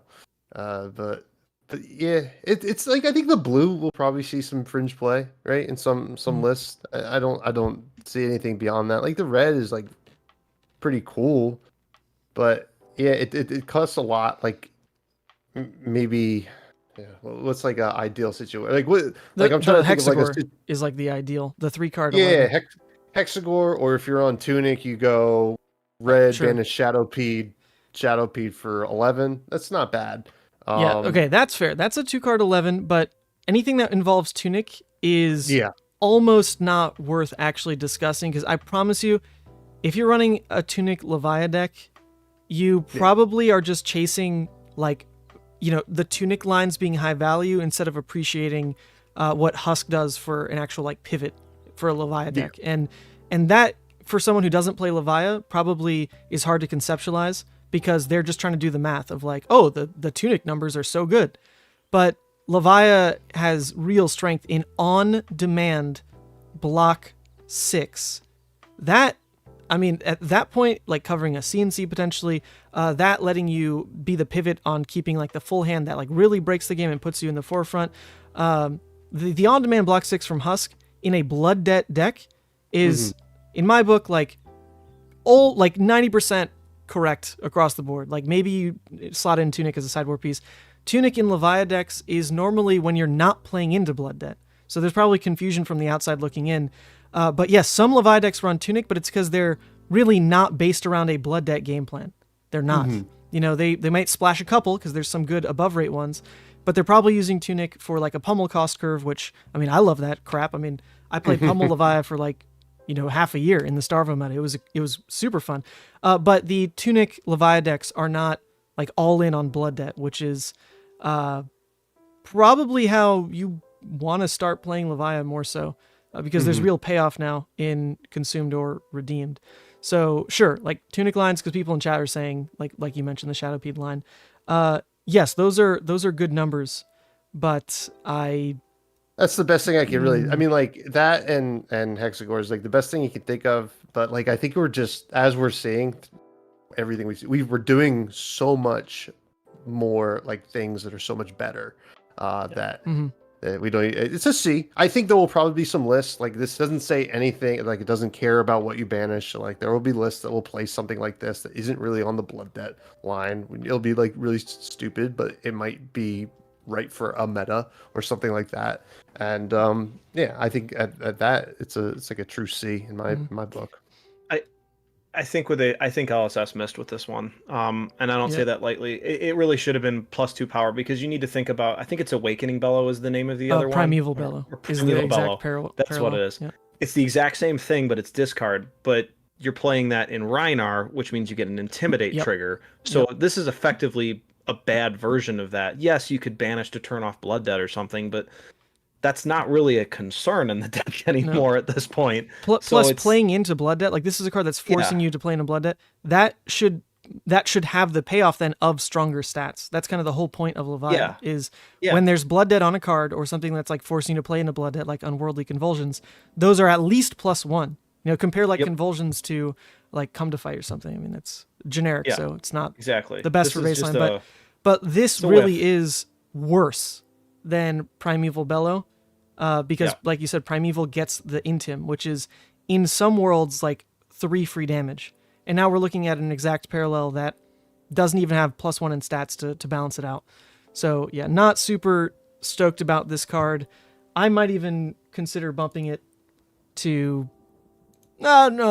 We'll leave it at Fringe. The Hexagore play isn't the worst. It's not the worst, but I'm not excited for it. If nothing else, it can't go below a C because it has some of the best artwork. Yeah. That by itself makes it a cool card. Yeah. You got to remember as well, people in chat, people are calling this a 0 for 5. It's not. You are banishing the card as a cost. So you're spending 2 cards for 5 value. That means each card individually got 2.5 like aggressive value, right? 2.5 stats per card spent. And for Levia, that is insanely low. Insanely low. Levia baseline is like normally pushing 3 value per card and more consistently pushing 4 value per card, 5 and 6 on her like busted plays. So for Levia specifically, that's actually like not a good rate, not what you want to include in your deck, especially not in a red slot. Because there's a lot of people in chat doing math based on other heroes That is not how you measure Levia's value, like at all, 0%. Otherwise, if you thought this was good, then you probably would have seen like Zealous Belting Red being run in Levia across the board. That's actually like in theory better. You know, it's a 2 for 5, but then you also float a resource which like helps a curve. And Zealous Belting Red is not good in Levia. Anyway, Limited. Sure, limited. Yeah. In draft, take that sucker, right? Insane. But okay, that was a C. Let's take a look at, I think, the most relevant color of this, which would be yellow. Battlefield Breaker. This art was used in the promo trailer, and it got me so stoked. Oh, actually, sorry, there's one more thing that people are mentioning in chat about Shaden Scream. John, this would then buff Blasmaphet, correct? Because it says your next Shadow Brute attack, not attack action card. So it would buff Plasmo? Your next Brute or Shadow attack this turn gets +5. Okay, now that's actually pretty cool. That is insanely fringe, and I don't think... He's a Shadow Demon, right? Not just Demon he's Ally? Shadow. He's Shadow Demon Ally. Okay, because that does make a difference. I need to pull up the card. I need to look at it. I don't want think to say things and then get eviscerated later in the judge chat. I don't think you ever run like a copy of Shaden to combo with your one of Doomsday that's conditionally playable ever, but that is kind of cool, just to note. This is another card that would buff Plasmaphet, which is unique. That is unique. We'll let it happen. No. Oh, are we still on the fence on that? What are you looking up? Hold on. Okay. You guys keep going. I'm gonna look this up. All right, this is John. Gonna bother me. John is gonna pull up the ruling. I'll go ahead. It's really hard to think. Yeah, it's really hard to think. It's really. It should. Draconic Illusionist token. I'm just looking at the bot. Sorry, just because I'm a judge, and I don't want to get too deep in the woods with everybody here because I don't want to make people get confused. It's okay. But... I'm entertaining them. They're looking at pretty excellent. cards. When you're looking at a card, there's a lot of stuff at the bottom. There's Demon Ally, Shadow Token, text, depending on where certain things are in association with the other, defines what it can link with and what it cannot. But it should. As I'm reading it, it's a Shadow Token, and if we're assuming it's the same thing as like Uprising, buffs Draconic tokens, token dragons or whatever. It would buff it. So okay. Yes, you can buff it. You can buff him, but should you? Well, see, that's why I think this one is a much more exciting interaction. You figure you're pitching blues in. Yeah, you could actually line up blood dripping Blasmo turns. It'd be really stupid sick to just have. Yeah, you can get Blasmaphet on the field and then do that. Yeah, that's better. Who cares about Shaden in that case? But it is a cool interaction. Yeah. So okay, Battlefield Breaker.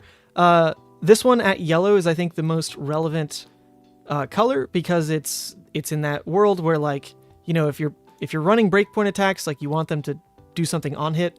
There's no on hit here, so then that means if you're running this, it's most importantly just because it's 6 with some kind of synergy. It is basically riled up, but with the banish effect, and this starts to lead us into. I mean, we saw it a little bit with Shaden Scream, basically copy paste design from Welcome to Wraith. Well, technically riled up was Crucible, so that's a little different. But of just these generic, like, filler Rhinar cards now ported over into Levia. I think we're going to... These start to get pretty lazy, and I'm not, like, super thrilled about them. And I don't think you really run most of them, but they're worth looking at. So, Battlefield Breaker, in a way, to me, this one doesn't make much sense at all. I think if you are running the kind of deck that's low blood debt and just trying to, like, push aggro with Blood Rush, you've got, like, your Pulpings and your Wild Rides, then you still just run Riled Up over this card. Because most of the time you're not actually banishing, and so Riled Up is going to be 7, whereas this one isn't. So that means if in that kind of deck you don't run it, when do you run it? That's where I'm a little stumped, because the fact that it is 3 pitch in and of itself, 2 cards 7, you... Like, what? And it doesn't turn off Blood Debt inherently. Like, you're keeping other cards in hand to play that turn. And so then, like, why not just play a different card? Like, if you're going to lead with Dread Screamer or something, then make sure you're following with a Graveling. Or a, Diabolic Offering. Or a Boneyard Marauder. Or a Skittering Shadowpede. Because that saves you an entire extra card for 1 less damage. I just don't see this. I don't see this card at all. Straight filler. I guess if you need just more blood debt yellow 6s in your deck for whatever reason, like you can do that. But it is cool art. What do you think, Tommy? Yeah, I mean, I don't think I'm as upset that we kind of got these like functional Rhinar reprints. I think it's kind of cool that we at least have the option, because like I was sick of looking at the WTR cards and being like, oh, well, it doesn't really do anything for my deck. I want that sexy border. Yeah, like I want to look cooler, and like, but this card I think is pretty unplayable. I mean, it's like it wouldn't kill you to play it, but it's not good. So like I would be like at like a D or an F. I don't know. I forget what the D and the F meant. I think D was like really bad. But yeah, I don't know. It's like you said, cool art, but it's just who cares? I don't think it's. Yeah. I mean, it blocks, and that's good. Oh but my god! If the so. floor is a yellow 6 that blocks, we are not playing a good deck, folks. We are trying to play a good deck now, you know. So no, I think this is a D. I would straight call this a D. What do you think, John? It's a D. It's just there's better cards. It's a great limited card.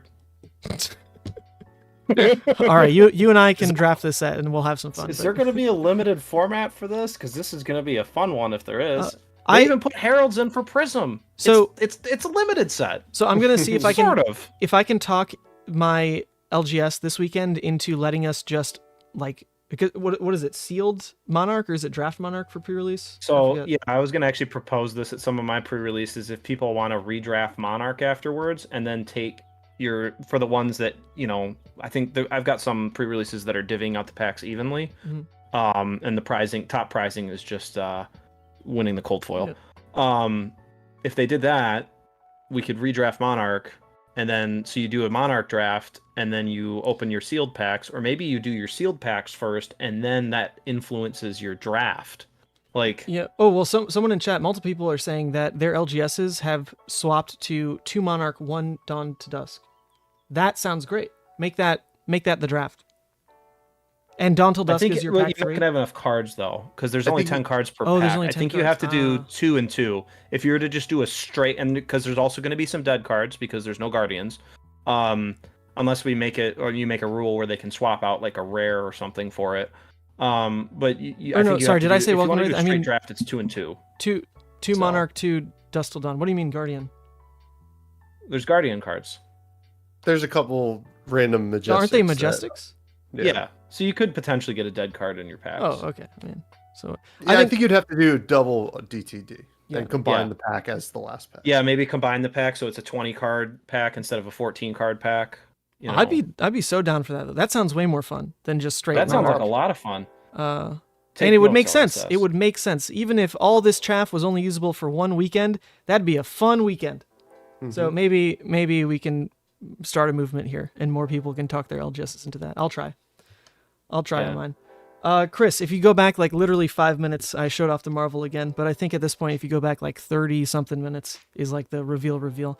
Someone asked, did we talk about Hexagore yet? We haven't singularly talked about like the old cards. I think we can kind of wrap up with that, but we've definitely talked around like different archetypes, and Hexagore has been part of that conversation.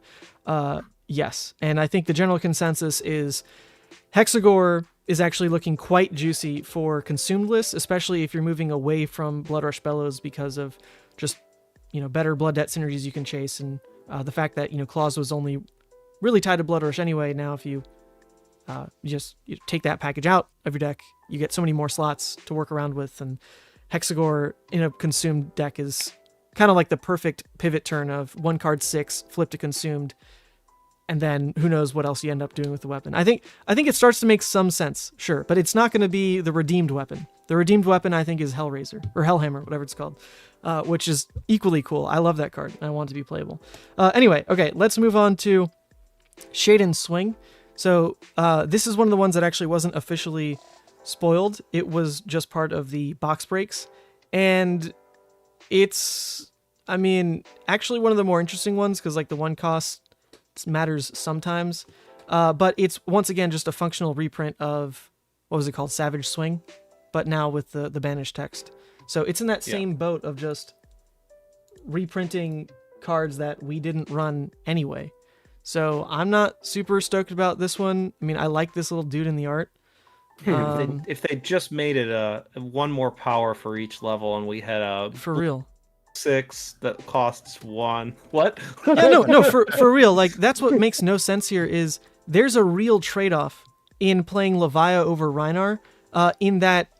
Well, okay, hold up. Now they know that Levia no longer takes blood debt because of redeemed. Yeah, maybe and that's consumed. the So trade-off, maybe- is that we get to swap. Yeah, maybe now we'll never get above rate cards because they're like, no, never mind, we fixed it. She won't ever die to blood debt, so now she doesn't need above rate cards. And maybe that's the problem we're seeing with these.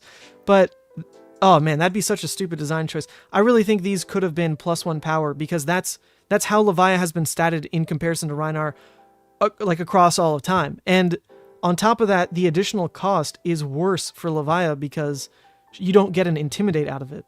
So Intimidate's 3 damage potentially. Yeah, like I think these are just they're so Maybe bad. 4. Shaden Swing is like, I mean, this one's D because it's 1 cost, I think, but we're about to get to some Fs almost. What do you think, Tommy? Well, okay, I do want to say like the no intimidate. I don't know if it's completely balanced here, but like it is progressing the blood debt plan because you're ideally banishing something with blood debt, and obviously you have the upside of banishing things that can be recurred. Now it might not totally balance out with intimidate, but I always hate intimidate anyway. Yeah, it's a little late. I mean, my only problem with these functional reprints is we didn't get the record romp that banished. But you know, they did all the other WTR. They're not fools. Yeah. Fools or losers. Like, come on, like be cool, man. Give us the record romp. They gave us a flip flop. So Yeah, it's pretty cool. I'll take. We can get the 6 in part 3. yeah. Blue 6 comes in part 3. Yeah, That's when stuff really goes off the I wouldn't rails. hold our breaths. So someone is pointing out that this one specifically next to Hexagore is actually kind of the Levia cost curve of a 3-card 12. However, that's Yeah. gated by scabs, so I don't think you can just net say this one is Well, like your boots or your hooves. or hooves once per game. Yeah. For that line alone, though, if you're really like an all-in Hexagore roll scabs deck, which There's has been a better deck in the past, maybe this one, because it's the 1 cost, sure, could be a C. Could be a C, not a D. This one specifically, I think I'm okay with that. What do you guys think? Yeah, C I think or it's D? a C. C? Okay. If there was a way to get yourself action points more consistently, I mean, if you run Shadow Puppetry, maybe, but then it's like that's a 4-card hand for 13 if you're running the red, or 14 if you're running the red, which is No, not great. that's just not the Levia numbers. You It's just just not good. There's better plays. exactly. So unless you Alright. drew it, yeah. I'm thinking no, it's not even. No, it's a C. Yeah, No way to I'm bump thinking it. it's C as well. But I do kind of like seeing this one in the banish zone for the consume, right? It's just a 1 cost. Like when you're really turning on the jets, I just kind of like that. Even if you have to banish from hand, but it's not anything to write home about. Well, I mean, ideally, if you really need to pull a 1 cost, you're gonna have tons of them from in your banish zone. Boneyard, Diabolic Offering, Graveling. So if that's what your Blasphemous trigger is gonna be, because you have like a Dread Screamer in hand anyway, then like you didn't need this card to fit that rate. So I don't even see it there. But if you need to start filling yellow 6s in a list and they need to have blood debt, sure. This one is one of the first ones you look at. So C is fine. C is fine. I think I just came up with. This has nothing to do with this. There may be a way to flip between the two. No, you can't. Once it's transformed, that's it. It can't retransform. Yeah, I think that the ruling's just going to be transformed because you can't run 2 of them. You can't run 2.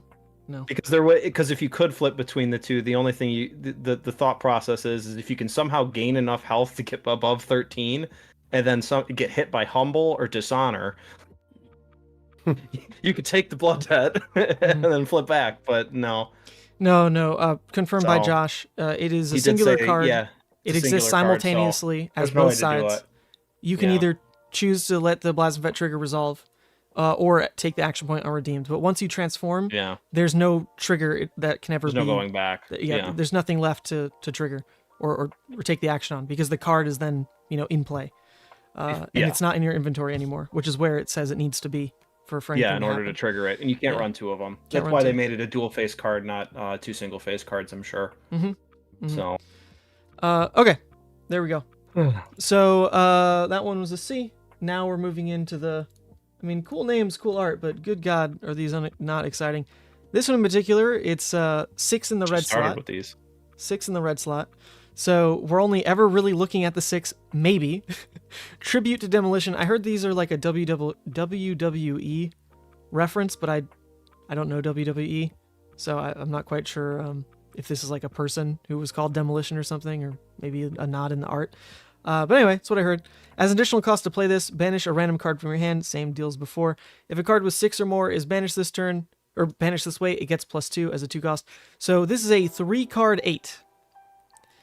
Why the hell do you want to play a 3-card 8 in Levia? These ones make no sense to me. In theory, like, I can play it early game, so I don't mind that it's a terrible rate. Okay, play Deadwood. 2-card 8. Run Swing Big. Right? Like, if you really want that, you can get it at a better rate for an entire less card spent. And the fact that this one is a red really makes it unplayable because your red slots are going to be tight. If this was a yellow, like, maybe there's that world of needing yellow 2 costs to balance out like some hands. But no, I just don't see this at all. This is a D. D for me. What do you think, John? It's a D. Yeah, it's an F. It's F? not playable. Sure. It's not Yeah, playable. actually, yeah, we're getting into It's the not Y. playable. I don't even. It's a 6 that's it's a 6 that blocks 3, and it's somehow not playable. I mean, what is this? Yeah, these are the draft chaff. This is the Y section. I would agree. I guess. This is called you drafted it, and it's what you got passed, and you're hoping this is what you banish off the random. What do you? You think only there, ever Tommy? want to block. You only ever want to block with it, and that's not good It's- enough. It's Its It's best barrel. rate is blocking. That's insane. Yeah. So yeah, it's an F. Yeah, Certainly okay. an F. Okay. R.I.P. All right. That's tribute to Demolition. Now we got the longest name in the set.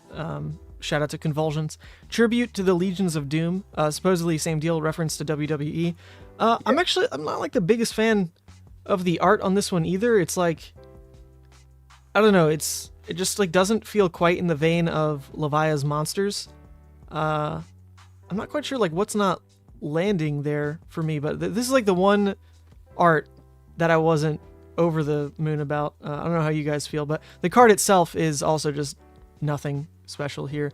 It's a 3-card 9 at red, which is in theory like the Rhinar rate, right? It's the Rhinar rate, but you don't get Intim off of it.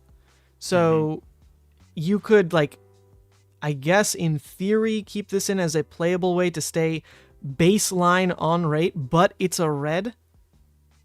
And those slots, I think, can go to way better cards. So then if you run it as a yellow, then it's a way to at least, once again, 3-card 8. Coming in at yellow, same idea, where it's like technically on rate. But I just don't know why. Like, this is a D. This one's a D because technically it's Rhinar rate. But Almost playable. these are the ones that could have been +1. These absolutely could have been +1. This could have been 6, 7, 8. And of course, only the blue would have been run, so that's probably why they don't do that. They don't want to give us that. But no, I'm not excited at all about these cards. What do you think, Tommy? Yeah, there's comments that we're just going to be those were in a set once. I can see what you're saying with the art, but like, to be honest, like, if you look close, you can see how huge he is compared to the people. Oh, that's fair. Yeah. Like, but yeah, it those are doesn't. They people. don't make it obvious that he's that big. But whatever. This is a D. I don't know. It's whatever. Yeah. Block with it and play it unlimited. Take it away. I will say a lot of these cards are gonna be really sweet in like Shapeshifter or something. Ooh. There you Shapeshifter go. could get interesting. For that one side event at a Battle Hardened. Hey, Hey, that we side like event's those fun. things. They're fun. Sure. So just D there. That does run us through all of the Shadow Brute cards. We obviously started with the Spice and then went down and ended with some duds. Apologies. R.I.P. I do think overall though, like it's hard to complain across the board about this set because we got something transformative, for our Levia deck in Levia Consumed, and with some really good Majestics, which counter to how Monarch came out, her commons and rares were solid, very good. They still hold up, but her Majestics were very awkward. And now we have the flip of that, where now the Majestics are quite good, and those were like the holes that were left over in what was given to us in Monarch. You know, we didn't need a whole suite of like, it would have been cool to just somehow functionally reprint Dread Screamer. Like, give us a 3-cost Dead Screamer that's 7/6/5. Like, yeah, of course we would have liked that card, but that would have been a bit boring. I get it, just like functional reprint stats jumbled around of Levia cards we've already seen. So they did something new across the board, and they did something incredible with the Levia flip. So for me, yeah, I already have like 6 different lists that I'm brewing that are all very different, and all are obviously upgrades across the board from how Levia used to play, because you literally start with this spec that will be relevant in every game. That was my biggest complaint about Doomsday, is Doomsday's freaking amazing, but you just don't see it most games when it's relevant. And that sucks, because it's such a powerful card, but as a spec, as a one-of, that you needed to draw, that was conditional, just meant you missed out on like so much of like where Levia got her like high value from. And now you effectively have this, which will always trigger, like an extra piece of equipment basically sitting in your sideboard that will come into play at some point. So I like it. I think it'll be very hard to complain about what this has done for Levia. And for me, I would say the set overall is like maybe like an A, maybe a little hedging on like A+, which almost makes it sound too perfect. So no, we'll just call it A. It was a solid A for me. What do you think, Jon?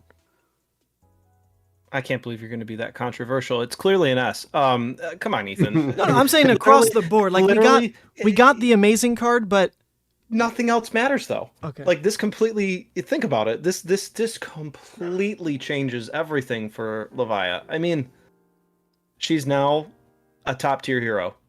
Period. Oh. You can't say she's not a top tier hero. I think it depends on the ban list. She vaults. I think it depends on the ban list, buddy. She is still going to just get run over by Lexi. Not against good players like you and me. It's good play. It doesn't matter. Lexi is wide on hits at breakpoints, and Levia is raw damage with cool plays that need to have your opponent like basically playing equal with you for you to actually like pull value ahead of them. We'll be okay, Ethan. I don't know, man. Lexi is still freaking like. You gotta start having some faith. You doubted, and they still came through for you. You gotta have some faith. Okay. Well, they did send me the Marvel, so I should be like all gassed up right now. Never mind. S+. Sets perfect. No Sets complaints. perfect. LSS. Prism sucks. What? What do you think overall, Tommy? Because we actually forgot the Brute card, so we'll do that right after. Yeah, we got 3 Brute cards, but yeah, I think if you look at where we were like a week ago to where we are now, I would say it's obviously an S. I'm also excited about some other things going on in the set. I probably won't be playing a lot of Vincent, but I really like the design going on there. I mean, I love what they're doing for Bolton, but for Levia, like this was a home run. Sure, the commons are not like changing anything, but we already had great commons, right, for Levia. Mm-hmm. So these Majestics and obviously the legendary is huge for us. So an S. We missed a to card. be clear, what card did we miss? new legendary. Oh no, all the brute stuff we're gonna go over in a second. I just forgot about all the okay. brute. Cool. The reason I'm saying A, not S, is because while the card quality that we wanted was amazing, the slots that we wanted, we got, these are just lazy. And they don't make sense in how Levia was scaled previously. That's the only reason. And I'm saying the set's still an A.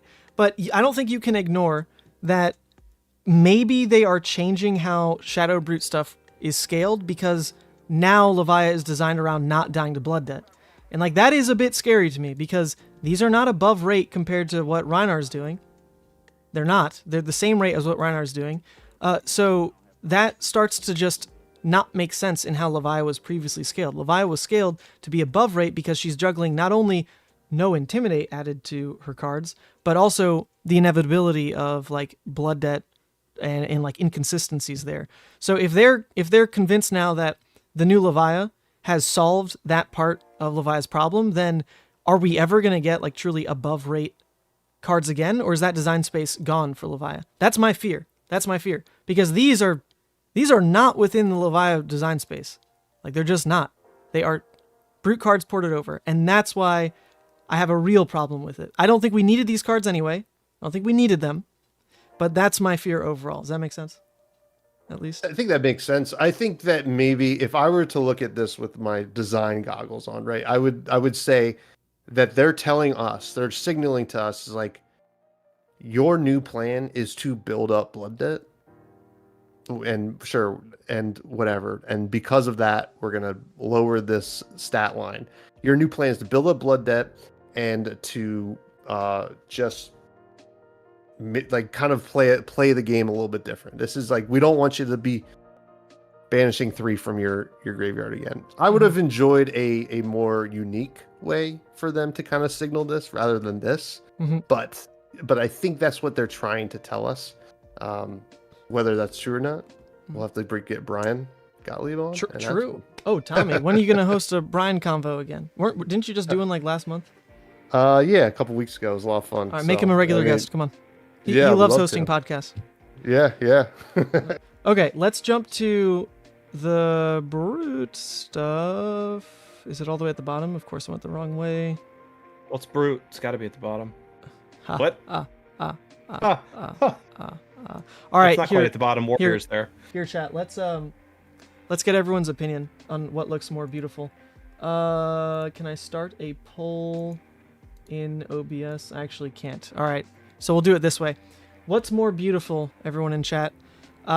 Nazareth, Nazareth in Marvel, or Levia? Wait. In Marvel. There are 259 people in this chat, and there's only 59 likes. I think the answer is good call out. If you like the video, if you think Blasmafit is cooler, like the video. If you don't like the video. Actually, go ahead, smash the dislike button if you want. It's good for engagement. Yeah, smash the dislike if you don't like. I don't mind. Yeah. It's all good for engagement, but just let us know. Vote with the like button. Vote with the like button. Yeah. There you go. Great call out, John. I like this a lot. I should have more controversial streams. That way people downvote me into oblivion. It's good for engagement, truly. Okay, we're here for brute stuff now. 4 cards to go over. I forgot. I thought there were only 3. And these are kind of funny. They are pretty funny. So let's start with Rugged Roller. I gotta say, when Nathan did Savage Land News, when he did his video on this, he had let me know that it was probably some like the worst expected value in terms of like any card he's ever seen. So I was holding my breath. I thought it'd be something with like rolling dice. I wasn't quite sure. The video came out, and as soon as I saw the text box on this card, my heart skipped a beat. I got so scared of the idea of rolling every turn to get value out of this card. Like I was terrified. And I think that speaks to how much I dislike the dice rolling mechanics of Brute. It's been my least favorite part. It's one of the reasons I think Hooves plus the new Shadow Arm is going to be my go-to. But this card in particular, I guess it appeals to a specific person, and it's obviously fine in KO. But I want nothing, literally nothing to do with this card.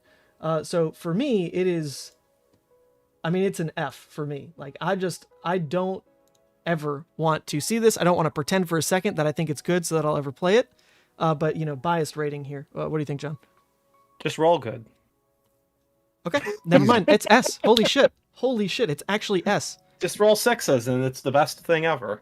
You're right. You're right. I don't know what to tell you. Roll 6 every turn, and this is your third attack. I don't always have Tunic live. Like, what's the problem here? No, it is objectively the worst thing they've printed so far. I didn't think anything could be worse than some other cards that have been printed, but we've gotten there. This is a dumpster fire of a card, and I'm absolutely here for it because it's going to be a real cool cosplay weapon. It's just so weird to me because I feel like if you're the aggro brute deck, then you're running Meat Axe because the Intim and like Berserk synergy is crazy.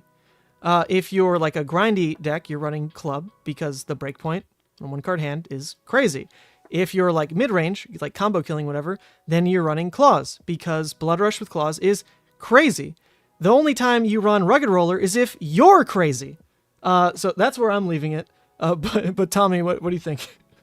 Oh, I'm giving this an S. Oh my god. Oh yeah. I mean, my there's something in me that just wants to build a deck that's all rolling, and they gave me the build around. I can't wait to lose with this thing. That's my KO deck. It's gonna be so much. It's honestly, I gotta give an S on the fun factor because I love kind of feeling the heat there. I like gambling. This is, I mean, it's not playable, but like it's like an F. That's an S to me. That's true. That is just how it's always going to function, I guess. Yeah. It is an F. That is an S. It's an F until it's an S, and then you're like, "Well, this is the best." If this was one-handed, I'd be actually over the moon. Like I think there was room, because how are you ever going to like actually take a weapon that you expect to work 1 out of every 6 turns? I don't know. You're a crazy person. Claw, one rugged roller. One claw, one rugged roller. Like you'd be able to go wide and you'd have like your crazy turns. That'd probably be too much to be fair, but I'm still salty that Bone Basher was not one-handed. So, I just don't need to worry about this card. It's not for me. Get over it. Get over it. Look, it's a great cosplay thing because like if I do the Rhinar cosplay, the young Rhinar cosplay, or maybe I segue into KO, I can have that, and then I can get a dice that has 6 on it on each side. A 6-sided dice with only 6s. It's perfect, and I can roll it and then swing it at people. I will say, someone in the chat is pointing out a cool interaction with this, which is you can just always like block out, go to 0 cards in hand, and just roll scabs. And if you hit a 6, then you tunic for 6. If you don't, then that's it. You move on. That is actually very cool. I like that a lot. But are you gonna sacrifice your weapon for that line? Also, at some point you're just gonna lose. You're gonna lose because you're gonna run out of cards. It's 6. Yeah. It's not 12. It's 6. Oh yeah. All right. Well, we're leaving it at an S though. I've been outnumbered here. S tier for hilarity. Okay, now we've got. Let's leave the best for last. I think this card is pretty interesting. Numbskull. While this is in any zone, its cost to play, attack, and defense cannot be modified. Hey, he's beheaded, Tooth! The death match! Like, I have no idea what that line means. Tommy, can you make it out? It's more your tempo. I'm not quite sure there. Well, it's Bam Bam. Yeah, what is he like? He's beheaded, Tooth? The death match? Yeah, I don't. This card's crazy, man. All I can think of is Bam Bam from the Flintstones, but like Fallout happened and he mutated into a super mutant. I don't know what's going on here. It's a funny card. I think we kind of missed its window to be decent when Icelander was the strongest deck. And to be fair, Icelander could come back, to be fair. Like the Icelander builds that are doing anything are the heavy Frostbite ones. This is actually a way to just play through Frostbite. Like, no problem. That is pretty cool. However, I'm still of the opinion that this could have been a 1 cost. Maybe change it in some other way. Maybe it's a 2 block or something, which is not quite in Brute's identity, but there is actual downside in the fact that you can't change its attack, right? Like, you cannot now Arsenal this as part of your 2-cost Blood Rush turns. You can't, I mean, that's pretty much the only buffs Rhinar is really doing. I guess Barraging Beatdowns, right? Don't work on it either. That's like a real downside for you as the player. And I remember when this got spoiled, there were a bunch of people in the Purple Discord or at least that guy Grendel, who thought it was a 1 cost and were singing its praises. And I agreed all through that until we realized it was a 2 cost. And then it's, then it's very questionable. I don't know, like, do you actually sideboard it into Icelander specifically? A 2-card 6 is nothing special. Icelander doesn't mind that you did that, you know? They'll just, whack you with some Arcane, like block for 2 anyway. Their turn's fine. So I don't quite actually see it. For flavor, 10 out of 10 though. I love it. Bam Bam's great. I think they were just hyper focused on heralds and the -1 and anything that can cause your attack to be less than 6, maybe. That's what it feels like. And then it gets around shred technically. I guess that's that's relevant maybe. I don't know. They just don't shred it. Yeah. So then they just hold shred, right? I don't know. And they shred something else. It's interesting. Unless you block the 2 of them. Like, if Rhinar is real at all, and Icelanders, or rather, if Icelander's real at all, and Rhinar players, like, really want to be playing Rhinar, which they shouldn't, they should play Levia right now, then sure, like, the card has a use case. Yeah. But that's it. I don't see it. I don't see it. If it was just attack and defense can't be lowered, I think it'd be a good card. It's still like fringe that maybe it, like, it matters in a meta where, like, you need to make plays through Frostbite, but, like, I don't really think this is the play you need to be making through Frostbite. So I'm still, like, kind of in the D camp rather than C, but it's definitely not F. What do you think, Tommy? What's the rating? Okay, so they've definitely, like, planted their flag in the 2 for 6 is, like, the hate card, like, stat line, right? So I think this should have been a generic, right? This could have been just another hate stat, like CNC, Erase Face, Amnesia, right? Whatever. Just has, like, use cases. You can put them in the side. Wait, that's actually so huge, because the fact that its attack can't be modified, it being brute doesn't matter then. Because anything that was referencing, like, brute buffing it doesn't matter. So that would have been interesting as a generic. Yeah, interesting. Yeah. It would have been way more interesting as generic. It has use cases against Prism. They can't lower it. It's just a fine sideboard card. I don't think you'll ever really have the slots for it. But at that, I'd probably give it like a C-. Should have been generic though. But then we wouldn't have gotten this insanely funny art. So maybe for me, it's the flavor text. I think that line is so killer. It's also not even. I mean, you would expect, okay, sure, like Bam Bam, he doesn't speak right, whatever. But whoever recorded his quote here also cannot, I guess, like, write with proper just grammar rules here. Tooth is not capitalized. So it's like it's all over the place. It's really off. But I do love me some Bam Bam. I'm okay with putting it in C. There's some world where the fact that it may be some wall in some capacity of, like you said, can't be shredded, can't be reduced by, like, a herald thing. You can play it through Frostbite. Like, it just blunders on through. That is really unique. It is unique. And that is enough for a C, I think. And Ice Lexi, I guess, like, the Frostbite thing, like, yeah, I don't know. It depends on, I think this card probably really depends on how many Frostbites are running around, I guess. Yeah. Yeah, I mean, in theory, right? Like, if Lexi or Icelander, like, they're loading you with 3 Frostbites, that was at some cost to them, right? They kept, like, a Weather Vane, or they played an Arctic or something, which they're hoping that card, it doesn't convert to, exact value, like, unless it takes away your turn, then, that's what it did. It time walked you, and then it's huge. If you play through it, normally it means you were taxing extra blue, which means the card itself was worth, like, 3. But if you Numbskull through it, then the card was worth nothing, because a 2-cost 6 is, like, what a Rhinar hand does anyway. So sure, it's okay. C is fine. I wonder if Rhinar players actually play it. I was never a real Rhinar player. I just ran him because he was good into Oldhim and Dromai, and I won my RTN, and boom, we're done. Never touched him again. We're Levia all the way now. So this card, I won't think about it too much. Well, let's move on. Dig Up Dinner.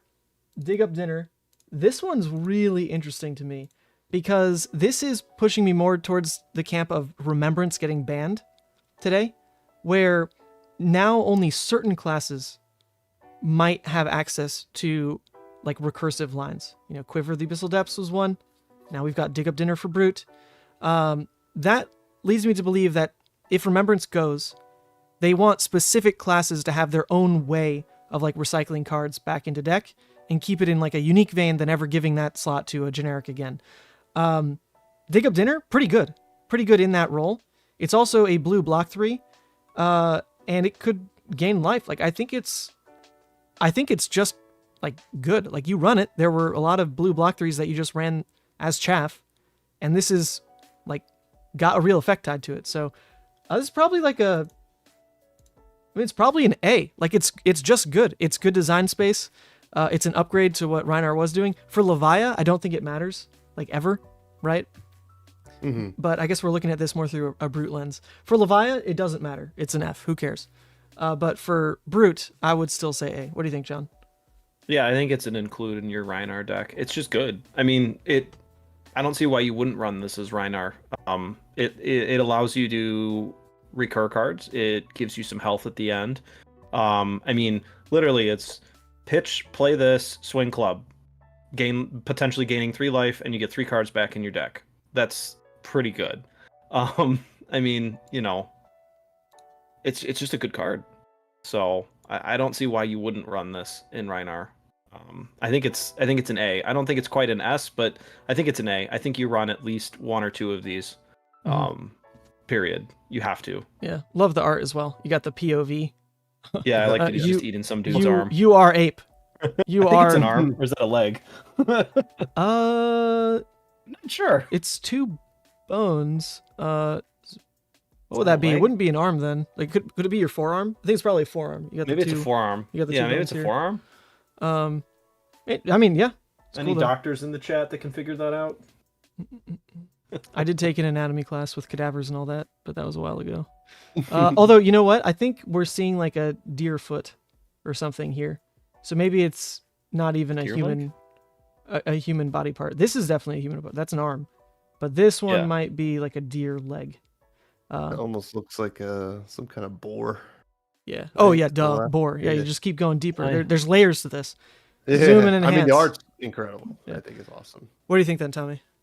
Yeah, I mean, I'm right there with you guys. I mean, I'm not really interested in playing this card. I True. do like the design space, but it's neat. You know, it's a blue block 3 for Rhinar, and I think Rhinar fans that for whatever reason don't want to play Levia are gonna like it. So yeah, give it an A for them. They got for something. them, they got something good. Now, speaking of getting something, this Hell card, yeah. this card, I want to be over the moon excited about, but unfortunately the versions of Levia I want to run probably can't get away with this. The versions of Levia I want to run need Crown of Providence or Ebb and Fold, because I like my full recursion stuff. Moving away from that though, and appreciating what this does to like a more mid-rangey Levia, this card's crazy. I think it'd be nuts S tier if it was temper. It's not temper, so it is a once per game.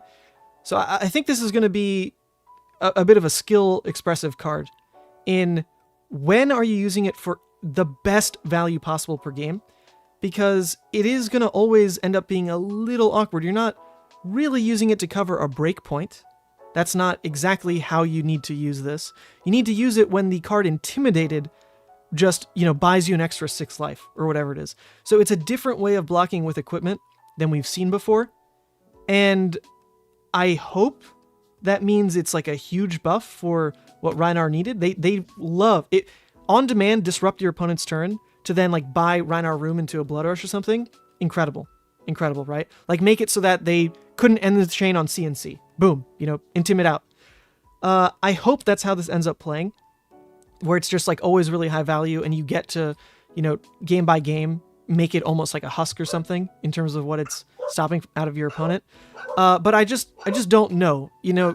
Brute's still in a position where they don't have the best damage out the gate. So if you need to fall back and use this to block like just a hit effect rather than like the huge value play, then you'd rather have had Crown most of the time, I think. So I don't know. I think it's an A. Is it S? It's close. I think. Who has more experience on this one? Tommy, maybe?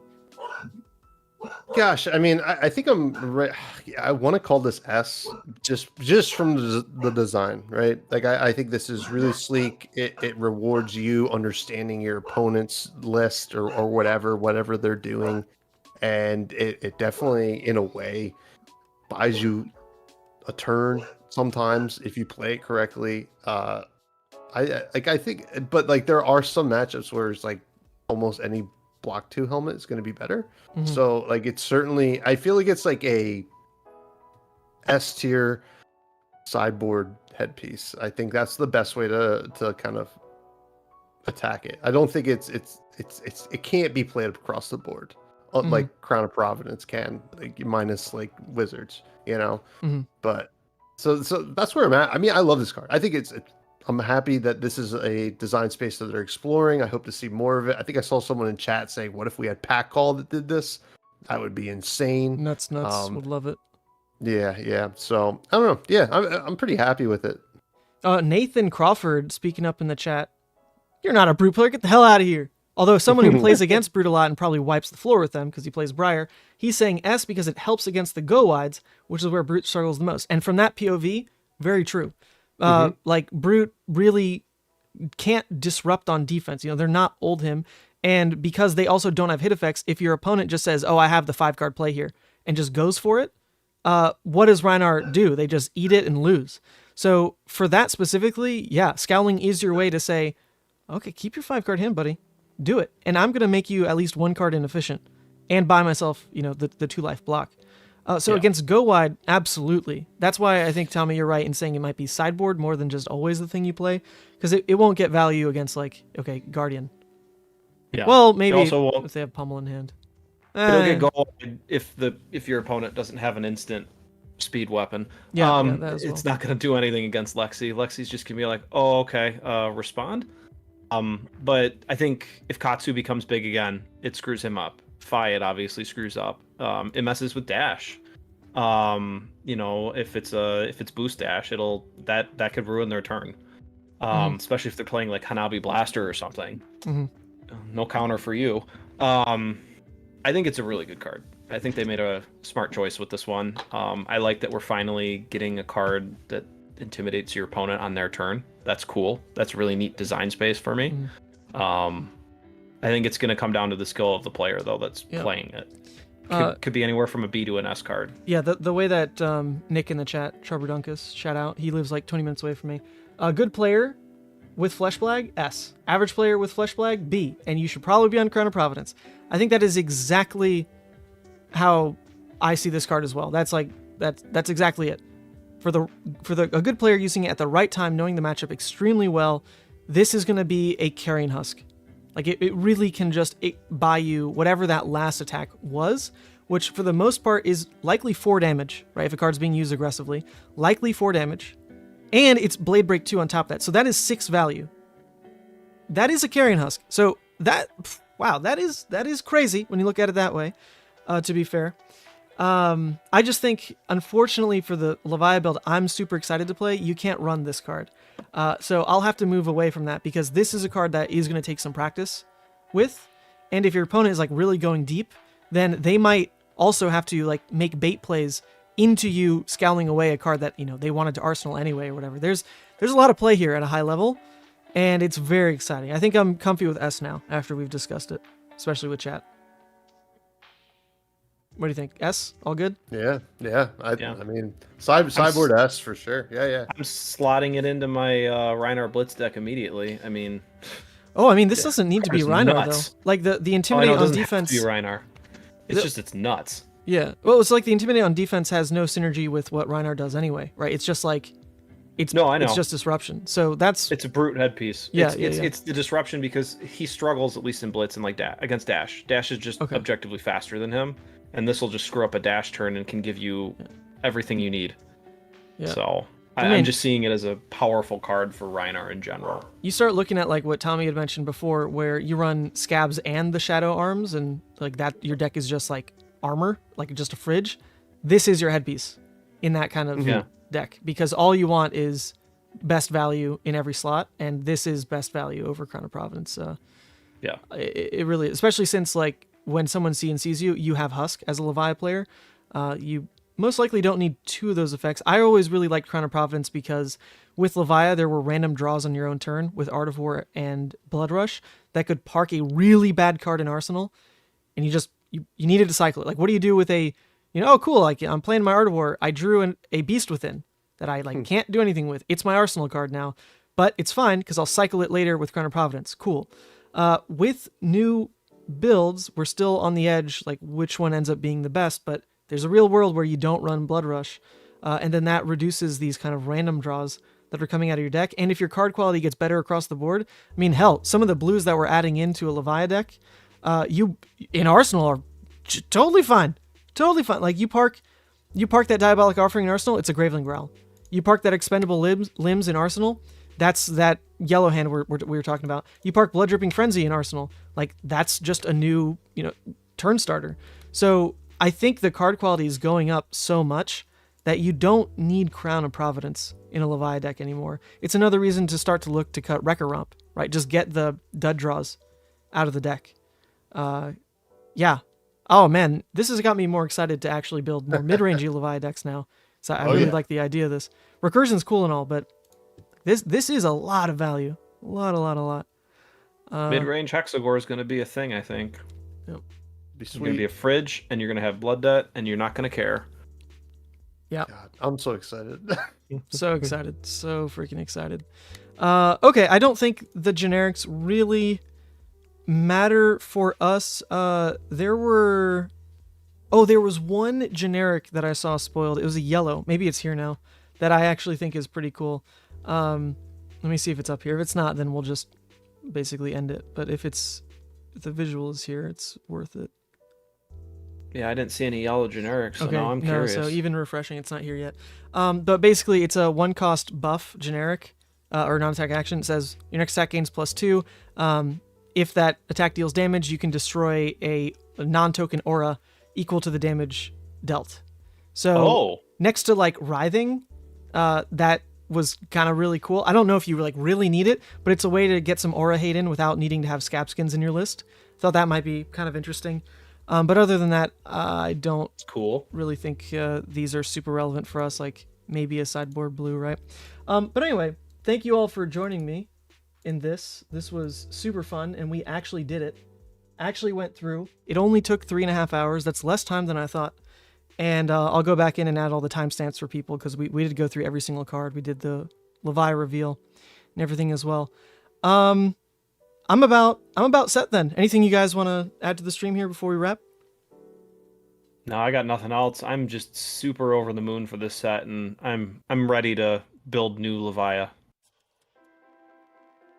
Yeah, this is very exciting. Thank you, Ethan, for having us on. It was like a lot of fun just looking at all these cards, and I'm super stoked. And some shameless self plug, at 500 subscribers, Fresh and Buds, I will be doing a Levia Shadowborn Abomination cosplay myself. It'll be better than this. Better than this Hydra cosplay, tell you what. I would hope, right, Tommy? I would hope. Well, I mean, I'm in the cosplay Discord. I'm talking to people. I'm trying to get a lot of hints or tips and tricks on how to actually do it. But if anybody wants to see that happen, come on over and I do a podcast. And I'm a Shadow Brute lover over there. So and Ethan's gonna be coming on again soon. We're gonna really talk about Levia. I think I need to get an artist to, now that you pulled this back up, Ethan. I think I need to get an artist to do the meme with the 3 dragons, the derpy one and the not derpy ones. No, what you need to do, we all need to do this, is just get a back tattoo of the Shaden Death Hydra. But I already have a giant back tattoo. This one, like, going over your shoulder, other shoulder, down the crack. It'd be perfect. Oh my. All right. Yeah, with the Oh no, John, we lost him. All right, no. Look. Last question. Put the visual onto the space. Last question for everybody. When is the next event that you will be playing Levia at? Because obviously Battle Hardened Cincinnati coming up in 2 weeks. I'll be streaming it. I won't be playing in it. Unfortunate. I would love to catch Levias on camera. I would hope they're the good Levias, So that would mean, one of you two making it out, plus the other like handful of people in the world that are actual good Levia players. But yeah, so are you guys going to be there? What's your next event with Levia? I can't be there because we have the Chicago Battle Hard in the following weekend, so it's more of a how much time can I take off of work type situation. However, I have been added to a team event that weekend for Team Fogdown, best team name, and I will be bringing Levia to the event, and I will be trying to truck every single human in front of me. Speaking of trucking humans, I don't suppose the ban list came out because otherwise people would be talking about it. But I was hoping we would also see that happen today. Because I do have a lot of questions, honestly. I think it comes out today. It does come out today. Usually they don't come out till like nighttime stateside, evening nighttime. Dang. Because of how it lines up with New Zealand's time. So. Well, for me, that is still my biggest reservation is Levia's numbers are actually just not better than Lexi's. It's going to be a question of like where we did get bumped in power, like that extra. I mean, even the headpiece like isn't necessarily that good against Lexi. They can just respond at instant speed with their bow. But is the Levia flip? Is that wrong tab? Is the Levia flip with redeemed? Like, is that good enough value now to kind of match what the Lexi was doing to you every turn until then? That's my question, because the current Levia card pool didn't actually get just new blanketly like above rate. Did I miss Levia? Cards like we saw when she initially came out in Monarch. So you are still working around the same numbers. It's not like we got new numbers in our toolkit. So the Lexi matchup for me is still absolutely terrifying. An Arctic Incarceration at least feels a little bit less bad now because maybe that just means you flip. So that's cool. But yeah, for me, I do need to see Lexi hit the slightest bit to start saying Levia is meta relevant at all. Because the unfortunate reality is we're in a very competitive season right now. Everyone's about to start prepping for Nats. And I mean, I'm on a team right now. I see how they talk. If Lexi's the best deck, no one gives a crap about having fun with Levia. The best players just won't explore her because she doesn't beat Lexi. I would love to see what happens if there is more room and Levia could now be contention for, a deck that even like the top level players care about. I would love that. I would love to see that happen. And this is the right set for it. It's just maybe still not the right meta for it, unfortunately, especially with Oldhim gone, which would have been kind of like a reason to play Levia more than anything. Not to end on a dark note. Damn it.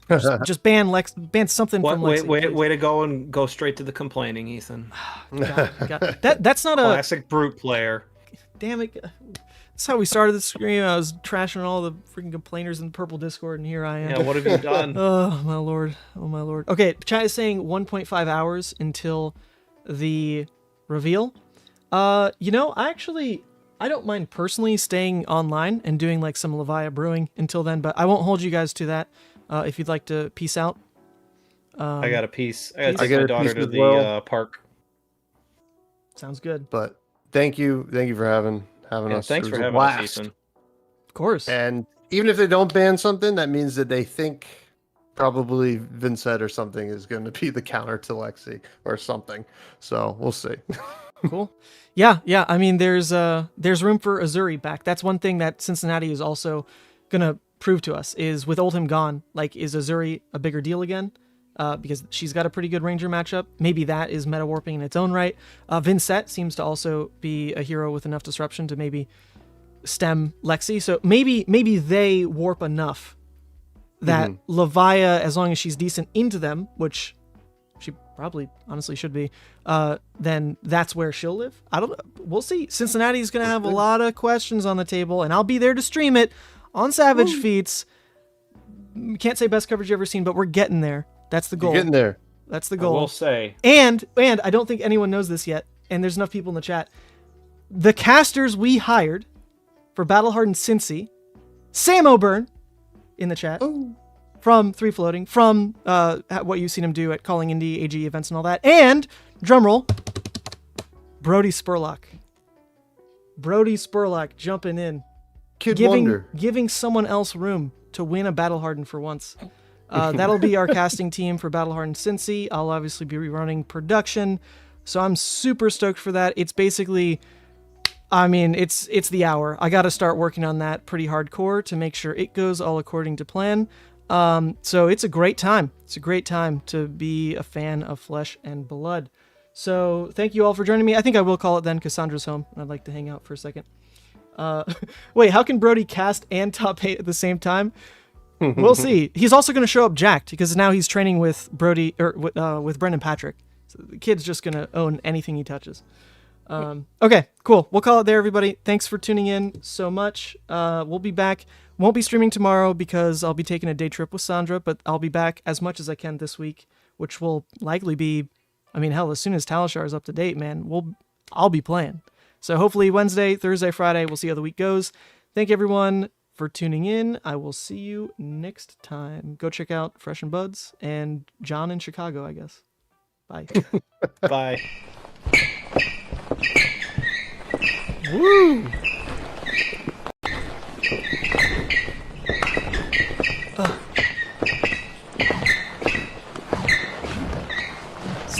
Step, arms, spin.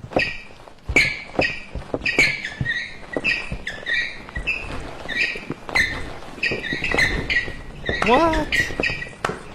Woo!